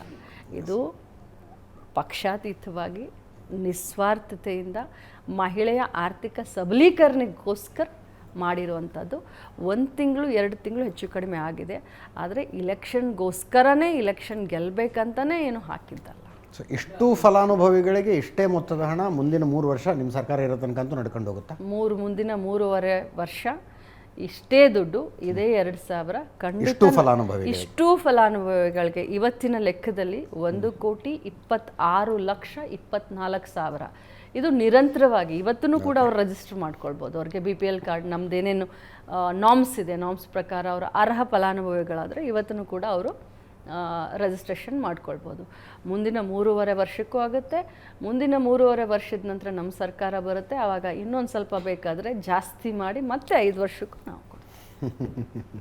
ನಮಸ್ತೆ. ನನ್ನ ಪ್ರಶ್ನೆ ಅಂದರೆ, ಇವಾಗ ಸದ್ಯಕ್ಕೆ ಚರ್ಚೆಯಲ್ಲಿರುವಂಥದ್ದು ಅಂದರೆ ಇವಾಗ ಸಚಿವೆ ಮೇಲೆ ಒಂದು ನಿಂದನೆ, ಒಂದು ಆ ವರ್ಡ್ ಬಳಸಿದ್ದಾರೆ ಅಂತ ಇವಾಗ ಈ ಕ್ಷಣಕ್ಕೂ ಡಿಸ್ಕಷನಲ್ಲಿರುವಂಥ ಅದೇ. ನನ್ನ ಪ್ರಶ್ನೆ ಏನು ಅಂತ ಅಂದರೆ, ನೀವೊಬ್ಬರು ಸಚಿವೆ ಅಂತ ಹೇಳಿ ಇದು ಇಷ್ಟು ಡ್ರ್ಯಾಗ್ ಆಗ್ತಿದೆ, ಅದೇ ಒಂದು ಕಾಮನ್ ವಿಮೆನ್ ನಮಗೆ ಯಾರಿಗೋ ಇವಾಗ ಯಾವುದೋ ಇಲ್ಲದೆ ಇರುವಂಥ ನಮ್ಮಂಥವ್ರಿಗೆ ಎಷ್ಟು ಅಟ್ಯಾಕ್ಸ್ ಆಗ್ತಿದೆ, ಫಿಸಿಕಲಿ ಆಗಲಿ ಮೆಂಟಲಿ ತುಂಬ ಆಗ್ತಿದೆ. ಅದು ಹೀಗೆ ಡಿಸ್ಕಷನ್ ಆಗುತ್ತಾ? ಅದು ಆಗ್ತಿಲ್ವಲ್ಲ, ಅದಕ್ಕೆ ನಿಮ್ಮ ಅಭಿಪ್ರಾಯ ಏನು ಅಂತ ನಾನು ಭಾಳ ಒಳ್ಳೆ ಪ್ರಶ್ನೆ ಕೇಳಿದೆಯಮ್ಮ. ಇದನ್ನು ಉತ್ತರ ಕೊಡಲಿಕ್ಕೆ ನಾನು ಭಾಳ ಧೈರ್ಯದಿಂದ ಹೇಳಲಿಕ್ಕೆ ಬಯಸ್ತೇನೆ. ಇವತ್ತು ಗೋಡೆ ಮಧ್ಯದಲ್ಲಿ ಮಹಿಳೆಯರಿಗೆ ಯಾರಾದರೂ ಏನಾದರೂ ಅವ್ರಿಗೆ ತೊಂದರೆ ಆಗಿರ್ಬೋದು, ಮರ್ಯಾದೆ ಪ್ರಶ್ನೆ ಅಂತ ಮಹಿಳೆ ಸುಮ್ಮನೆ ಇರ್ತಾಳೆ. ಮನೆಯಲ್ಲಿ ಆಗುತ್ತೆ, ಆಫೀಸ್ನಲ್ಲೇ ಆಗುತ್ತೆ, ಅವಳು ಕೆಲಸ ಮಾಡ್ತಾ ಇರುವಂಥ ರಂಗಗಳಲ್ಲಿ ಈ ರೀತಿ ಅವಮಾನಗಳು, ಅಪಮಾನಗಳು, ಅದರ ಸರಮಾಲೆಗಳೇ ಇರ್ಬೋದು. ಕೆಲವು ಮಹಿಳೆಯರು ಹೊರಗಡೆ ಬಂದು ತಮಗಾದಂಥ ಅವಮಾನ ಬಗ್ಗೆ, ಅನ್ಯಾಯದ ಬಗ್ಗೆ ಮಾತನಾಡ್ತಾರೆ. ಕೆಲವರು ಮರ್ಯಾದೆಗೆ ಹೆದರಿ ಒಳಗಡೆ ಕೂತ್ಕೊಳ್ತಾರೆ. ಆದರೆ ನಾನು ಒಬ್ಬ ಮಹಿಳಾ ಮಕ್ಕಳ ಕಲ್ಯಾಣ ಸಚಿವೆ ಆಗಿ ನಾನು ಎಲ್ಲರಿಗೂ ಕೂಡ ಸಂದೇಶವನ್ನು ಕೊಡಲಿಕ್ಕೆ ಬಯಸ್ತೇನೆ. ಯಾರೂ ಕೂಡ ಸುಮ್ಮನೆ ಇರಬೇಡಿ. ಅದು ಸಾಮಾನ್ಯ ಮಹಿಳೆನೇ ಆಗಿರ್ಬೋದು, ಅದು ಲಕ್ಷ್ಮೀ ಹೆಬ್ಬಾಳ್ಕರ್ನೇ ಆಗಿರ್ಬೋದು. ಧೈರ್ಯದಿಂದ ಹೋರಾಡಿ, ಧೈರ್ಯದಿಂದ ಎದುರುಗಡೆ ಬನ್ನಿ, ತಮಗೆ ಆಗಿರುವಂಥ ಅನ್ಯಾಯದ ವಿರುದ್ಧ ಸಿಡಿದು ಹೇಳಿ ಅಂತ ಹೇಳಲಿಕ್ಕೆ ಬಯಸ್ತೇನೆ. ನೀವು ಮಹಿಳೆಯರಿಗೆ ಅಷ್ಟೇ ಕರೆ ಕೊಟ್ಟರೆ ಪ್ರಯೋಜನ ಇಲ್ಲ, ಪೊಲೀಸರಿಗೂ ಕರೆ ಕೊಡಬೇಕು. ಮಹಿಳೆ ಕಂಪ್ಲೇಂಟ್ ತಂದರೆ 1 ಅವರಲ್ಲಿ FIR ಮಾಡಿಕೊಂಡು ನೆಕ್ಸ್ಟ್ ಅವರಲ್ಲಿ ಆರೋಪಿನ ಬಂಧಿಸಿ ಇಡೀ ರಾತ್ರಿ ಸುತ್ತಾಡಿಸ್ಬೇಕು ಅವರು. ಆ ಕಡೆ ಪೊಲೀಸರಿಗೆ ಕೊಡೋಕ್ಕಾಗತ್ತಾ ಮೇಡಮ್? ಅಂದರೆ ಈ ಹುಡುಗಿ ನನಗೇನೋ ಯಾರೋ ಏನೋ ಅಂದರು ಒಂದು ಕಂಪ್ಲೇಂಟ್ ಕೊಟ್ಟರೆ ಆರೋಪಿ ನಂಗೆ ಮಾಡಿಬಿಡ್ತಾರೆ ಪೊಲೀಸರು. ಸೀರಿಯಸ್ ಮಹಿಳೆ means the word. Lakshmi Hebbalkar ಅನ್ನೋ ಕಾರಣಕ್ಕಾಗಿ ಆ ಕೇಸ್ನಲ್ಲಿ ಹಂಗಾಯಿತು. ಇಲ್ಲೇ ಹೋದ್ರೆ ಒಂದು FIR ಮಾಡ್ಸೋಕ್ಕಾಗತ್ತೆ ಈ ಹೆಣ್ಮಕ್ಳಿಗೆಲ್ಲ ಹೋಗಿ ಪೊಲೀಸ್ ಸ್ಟೇಷನ್ನಲ್ಲಿ ಮೇಡಮ್? ಫಸ್ಟ್ ಡ್ಯೂಟಿ ನಿರ್ಭಯ ಅಂತ ಹೇಳಿ ತಮಗೂ ಗೊತ್ತಿರ್ಬೋದು. ನಿರ್ಭಯ ಕಾನೂನು ಪ್ರಕಾರ ನೀವೇ ನೋಡಿದ್ದೀರಾ, ಯಾವುದೇ ಒಬ್ಬ ಹೆಣ್ಮಗಳು ಪೊಲೀಸ್ ಸ್ಟೇಷನ್ಗೆ ಬಂದರೆ ಫಸ್ಟ್ ಅವಳನ್ನು ಮರ್ಯಾದೆಯಿಂದ ನಡೆಸ್ಕೊಳ್ಬೇಕು, ಅವಳನ್ನ ಕೂರಿಸ್ಕೊಳ್ಬೇಕು. ಮತ್ತು ಏನೇನೋ ಘಟನೆಗಳನ್ನು ತಾವು ಹೇಳ್ತೀರಾ ನನಗೆ, ಅದಕ್ಕೆ ಬೇರೆ ನೀವು ಪ್ರಶ್ನೆನೂ ನನ್ನನ್ನು ಕೇಳ್ಬೋದು. ಬಟ್ ಆ್ಯಸ್ ಅ ಮಹಿಳಾ ಮಂತ್ರಿಯಾಗಿ ಈ ರೀತಿ ಏನಾದರೂ ಘಟನೆ ಆದಂಥ ಸಂದರ್ಭದಲ್ಲಿ ಪೊಲೀಸ್ ಸ್ಟೇಷನ್ಗೆ ಹೋಗಿ ಯಾರೋ ಸುಮ್ಮನೆ ಕಂಪ್ಲೇಂಟ್ ಕೊಡ್ತಾರೆ ಅಂತ ನಾನೇನು ಅಂದ್ಕೊಳ್ಳೋದಿಲ್ಲ. ಅಂಥದ್ರಲ್ಲಿ ರೇರ್ ಟು ರೇರ್ ಕೇಸ್ ಒಂದು 5% ಅಂಥದ್ದಿರ್ಬೋದು, 95% ಜೂನಿಯನ್ ಇರ್ಬೋದು. ನಾನು ಪೊಲೀಸ್ ಇಲಾಖೆಯವ್ರಿಗೂ ಹೇಳಲಿಕ್ಕೆ ಬಯಸ್ತೇನೆ, ಸರ್ಕಾರದ ಒಳಗಡೆ ಪ್ರತಿನಿಧಿಯಾಗಿ ಇದ್ದೀನಿ, ಸರ್ಕಾರಕ್ಕೂ ಕೂಡ ನಾನು ಹೇಳ್ತೀನಿ, ನಾನು ಮಾತನಾಡ್ತೀನಿ. First priority listen to her, okay, try to ಅವಳಿಗೆ ನ್ಯಾಯ ಕೊಡಿಸ್ಲಿಕ್ಕೆ ಎಲ್ಲ ರೀತಿಯಾದಂಥ ನ್ಯಾಯ ಕೊಡಿಸ್ಲಿಕ್ಕೆ ನಾವು ಅವ್ರ ಬೆನ್ನ ಹಿಂದೆ ನಿಲ್ಲಬೇಕು. ಎಸ್. ಒಂದು ಕೊನೆಯ ಪ್ರಶ್ನೆ, ಸರ್ಕಾರದಿಂದ, ಪಕ್ಷದಿಂದ ಈ ಘಟನೆಗೆ ಸಂಬಂಧಿಸಿದಂತೆ ಸಂಪೂರ್ಣವಾಗಿ ಬೆಂಬಲ ನಿಮಗೆ ಸಿಗ್ತಾ? ಸತೀಶ್ ಜಾರಕಿಹೊಳಿ ಅವರು ಹೇಳ್ತಾರೆ ಕರ್ಕೊಂಡೋಗಿ ಅವ್ರನ್ನ ಪ್ರೊಡ್ಯೂಸ್ ಮಾಡಿಬಿಡ್ಬೇಕಾಗಿತ್ತು, ಜಡ್ಜ್ ಮುಂದೆ ಪ್ರೊಡ್ಯೂಸ್ ಮಾಡಿದರೆ ಇಷ್ಟೆಲ್ಲ ಡ್ರ್ಯಾಗೇ ಆಗ್ತಿರ್ಲಿಲ್ಲ ಅಂತ. ಹೋಮ್ ಮಿನಿಸ್ಟ್ರಿಗೆ ಗೊತ್ತೇ ಇಲ್ವಂಥದ್ದು ಏನೇನಾಯಿತು ಅಂತ. ಮಾಧ್ಯಮದ ಮುಂದೆ ಹೋಮ್ ಮಿನಿಸ್ಟರ್ ಸಾಧ್ಯ ಇಲ್ಲ. ಹೋಮ್ ಮಿನಿಸ್ಟ್ರಿಗೆ ಗೊತ್ತಿಲ್ಲದೆ ಇದೆಲ್ಲ ಆಗಿದೆ ಅಂತ ಹೇಳಿದ್ರೆ ಅದು ನನ್ನ ಪ್ರಕಾರ ಅದು ಸಾಧ್ಯ. ಅಂದರೆ ಬೆಳಗಾವಿ ಪೊಲೀಸನ್ನು ಟೇಕ್ ಓವರ್ ಮಾಡಲಾಯಿತು ಆ ಘಟನೆಯಲ್ಲಿ ಅಂತ. ಟೇಕ್ ಓವರ್ ಮತ್ತೆ ನಾನು ಈ ವರ್ಡ್ಗೆ ಮತ್ತೆ ಎಂಜಾಯ್ ಮಾಡಬೇಕಾಗತ್ತೆ. Not at all. ಕಾನೂನು ಪ್ರಕಾರವಾಗಿ ಲಾ ಆ್ಯಂಡ್ ಆರ್ಡರ್ ಹದಗೆಡುತ್ತೆ. ಯಾಕಂದರೆ ಇದು ಘಟನೆ ಆದಮೇಲೆ ನಾನು ಸುಮಾರು ಆಫೀಸರ್ ಹತ್ರ ಈ ಘಟನೆ 2-3 ದಿನ ಆಯಿತು, ಹಿಂಗೆ ಸುತ್ತಾಡಿಸಿದ್ರು, ಅವರ ವೈಭವೀಕರಣ ಆದಮೇಲೆ ನನಗೆ ಗಾಂಧಿ ಭಾರತ ಕಾರ್ಯಕ್ರಮದಲ್ಲಿ 2-3 ಜನ ಆಫೀಸರ್ಸ್ಗಳು ಸಿಕ್ಕಾಗ ನಾನು ಮಾತನಾಡಿದಾಗ ಲಾ ಆ್ಯಂಡ್ ಆರ್ಡರ್ಗೆ ಖಾನಾಪುರಕ್ಕೆ ಅವರು ಸಡನ್ನಾಗಿ ಅವ್ರಿಗೆ ಏನು ಮಾಡಬೇಕಂತಲೇ ಗೊತ್ತಾಗಲಿಲ್ಲ. ಖಾನಾಪುರಕ್ಕೆ ಕರ್ಕೊಂಡೋದು. ಖಾನಾಪುರ ನೋಡಿದ್ರೆ ನನ್ನ ಹುಟ್ಟಿದೂರು, ನನ್ನ ಗಂಡನ ಮನೆ ಖಾನಾಪುರ. ಅಲ್ಲಿ ಎಲ್ಲ ಜಮಾಯಿಸ್ಬಿಟ್ರು. ಅಲ್ಲಿಂದ ರಾತ್ರಿ ಇನ್ನೊಂದು ಕಡೆ. ಇದು ಲಾ ಆ್ಯಂಡ್ ಆರ್ಡರ್ನ ಕಂಟ್ರೋಲ್ ಮಾಡಲಿಕ್ಕೆ ಮಾಡಿದ್ದೇ ಹೊರತಾಗಿ ಎನ್ಕೌಂಟರ್ ಮಾಡಲಿಕ್ಕೆ ಮಾಡಿದ್ದಂತರೂ ಅಲ್ಲ. ನೀವು ಪೊಲೀಸರನ್ನ ಕೇಳಿದ್ರ CT ರವಿ ಅವ್ರು ಕೊಟ್ಟಿದ್ದ ಕಂಪ್ಲೇಂಟ್ FIR ಮಾಡಿದ್ರಾ, ಮಾಡಲಿಲ್ವಾ, ಯಾಕೆ ಮಾಡಲಿಲ್ಲ ಏನಾದ್ರು ಕೇಳಿದ್ರ ತಾವು? ಇಲ್ಲ, ಆ ಸಂದರ್ಭ ಬಂದಿಲ್ಲ. ಅದು ನಾನು ಅಥವಾ ನಮ್ಮವ್ರು ಇದ್ದಾರೆ ಅವ್ರನ್ನೇನು ಮಾಡಬೇಡ ಅಂತ ಹೇಳುವಂಥ ಮೂರ್ಖಳು ನಾನಲ್ಲ. ಅವ್ರಿಗೇನು ಮಾಡಬೇಡ ಅಂತ ಹೇಳುವಂಥ ಮೂರ್ಖಳು ಅಲ್ಲ. ಪೊಲೀಸ್ ಮೇಲೆ ದಬಾವ ಹೇರುವಂಥ ಕಾರ್ಯಕ್ಕೂ ನನ್ನ ಕೈ ಹಾಕೋದಿಲ್ಲ. ಒಂದು ಮಾತನ್ನು ಹೇಳ್ತೀನಿ, ಪದೇ ಹೇಳ್ತೀನಿ, ಧೈರ್ಯದಿಂದ ಹೇಳ್ತೀನಿ. ಇಂಥ 1000 CT ರವಿ ಅವರು ಬಂದರೂ ಕೂಡ ನನ್ನನ್ನು ಇದನ್ನು ಮಾಡಲಿಕ್ಕಂತೂ ಸಾಧ್ಯ ಇಲ್ಲ, ನಿಲ್ಲಿಸ್ಲಿಕ್ಕಂತೂ ಸಾಧ್ಯ ಇಲ್ಲ. ನನ್ನ ಕಾನ್ಫಿಡೆನ್ಸನ್ನು ಇದನ್ನು ಮಾಡಲಿಕ್ಕಂತೂ ಸಾಧ್ಯ ಇಲ್ಲ. ಎಂತೆಂಥ ಘಟಿಗಳ ಎದುರುಗಡೆ ನಿಂತ್ಕೊಂಡು ಹೋರಾಟ ಮಾಡಿ ಇಲ್ಲಿ ಮಟ್ಟಿಗೆ ಬೆಳೆದಿದ್ದೀನಿ ನಾನು. ಆ ಒಂದು ವರ್ಡ್ನಿಂದ ನನ್ನ ಮನಸ್ಸಿಗಷ್ಟೇ ನೋವಾಗಿದೆ. ಇಡೀ ರಾಜಕಾರಣ ಒಂದು ಹೊಲಸಾಟ. ಇವತ್ತು ನೋಡುವಂಥ ಒಂದು ಭಾವನೆನೇ ಬೇರೆ. ರಾಜಕಾರಣ ಅಂದ್ರೇ, ರಾಜಕಾರಣಕ್ಕೆ ಮೊದಲೇ ಮಹಿಳೆಯರು ಬರೋಕ್ಕೆ ಭಾಳಷ್ಟು ಮುಜುಗರ ಪಡ್ತಾರೆ. ಇಂಥ ಸಂದರ್ಭದಲ್ಲಿ 33% ಅಂತ ಹೇಳಿ ರಿಸರ್ವೇಷನ್ ಎಲ್ಲ ತೆಗೆದುಕೊಂಡು ಬರಲಿಕ್ಕೆ ಹೋಗ್ತಾ ಇದ್ದಾರೆ. ನನ್ನ ಗತಿನೇ ಇದಾದರೆ ಸಾಮಾನ್ಯ ಹೆಣ್ಮಕ್ಕಳು ಯಾವ ಮಟ್ಟಿಗೆ ರಾಜಕಾರಣದಲ್ಲಿ ಬರಲಿಕ್ಕೆ ಧೈರ್ಯ ಪಡ್ತಾರೆ? ನಾಳೆ ದಿವಸ ಅಚಾನಕ್ಕಾಗಿ CT ರವಿ ಅವರು ಎದುರಿಗೆ ಸಿಕ್ಕರೆ ಏನು ಹೇಳ್ತೀರಿ? ಫೇಸ್ ಟು ಫೇಸ್ ಎದುರಿಗೆ ಸಿಕ್ಕರಪ್ಪ, ನಾನು ಅವ್ರನ್ನ ನೋಡ್ಲಿಕ್ಕೂ ಹೋಗೋದಿಲ್ಲ. ನೆವರ್. ಅವ್ರು ನಿಮ್ಮನ್ನು ಅಕ್ಕ ಅಂತ ಮಾತಾಡಿಸ್ತೀನಿ ಅಂತ ಹೇಳಿದ್ರು. ಏನಕ್ಕ ಹೆಂಗಿದೆಯಾ ಅಂತಂದರೆ you not even react to it? Never. ಧನ್ಯವಾದ ಲಕ್ಷ್ಮೀ ಹೆಬ್ಬಾಳ್ಕರ್ ಅವರೇ, ಇಷ್ಟೊತ್ತು ನನ್ನ ಪ್ರಶ್ನೆಗಳಿಗೆ ಮತ್ತು ನನ್ನ ಸಹೋದ್ಯೋಗಿಗಳೆಲ್ಲರ ಪ್ರಶ್ನೆಗಳಿಗೆ ಉತ್ತರ ಕೊಟ್ಟಿದ್ದಕ್ಕೆ. ಇದರೊಂದಿಗೆ ಇವತ್ತಿನ ನ್ಯೂಸ್ ಅವರ್ ಸ್ಪೆಷಲ್ ಮುಗಿಸ್ತಾ ಇದ್ದೀನಿ. ಮುಂದಿನ ವಾರ ಮತ್ತೊಬ್ಬ ಅತಿಥಿಯೊಂದಿಗೆ ಮತ್ತೆ ಬರ್ತೀನಿ. ನೇರ, ದಿಟ್ಟ, ನಿರಂತರ ಸುದ್ದಿಗಾಗಿ ನೋಡ್ತಾ ಇರಿ ಏಷ್ಯಾನೆಟ್ ಸುವರ್ಣ ನ್ಯೂಸ್.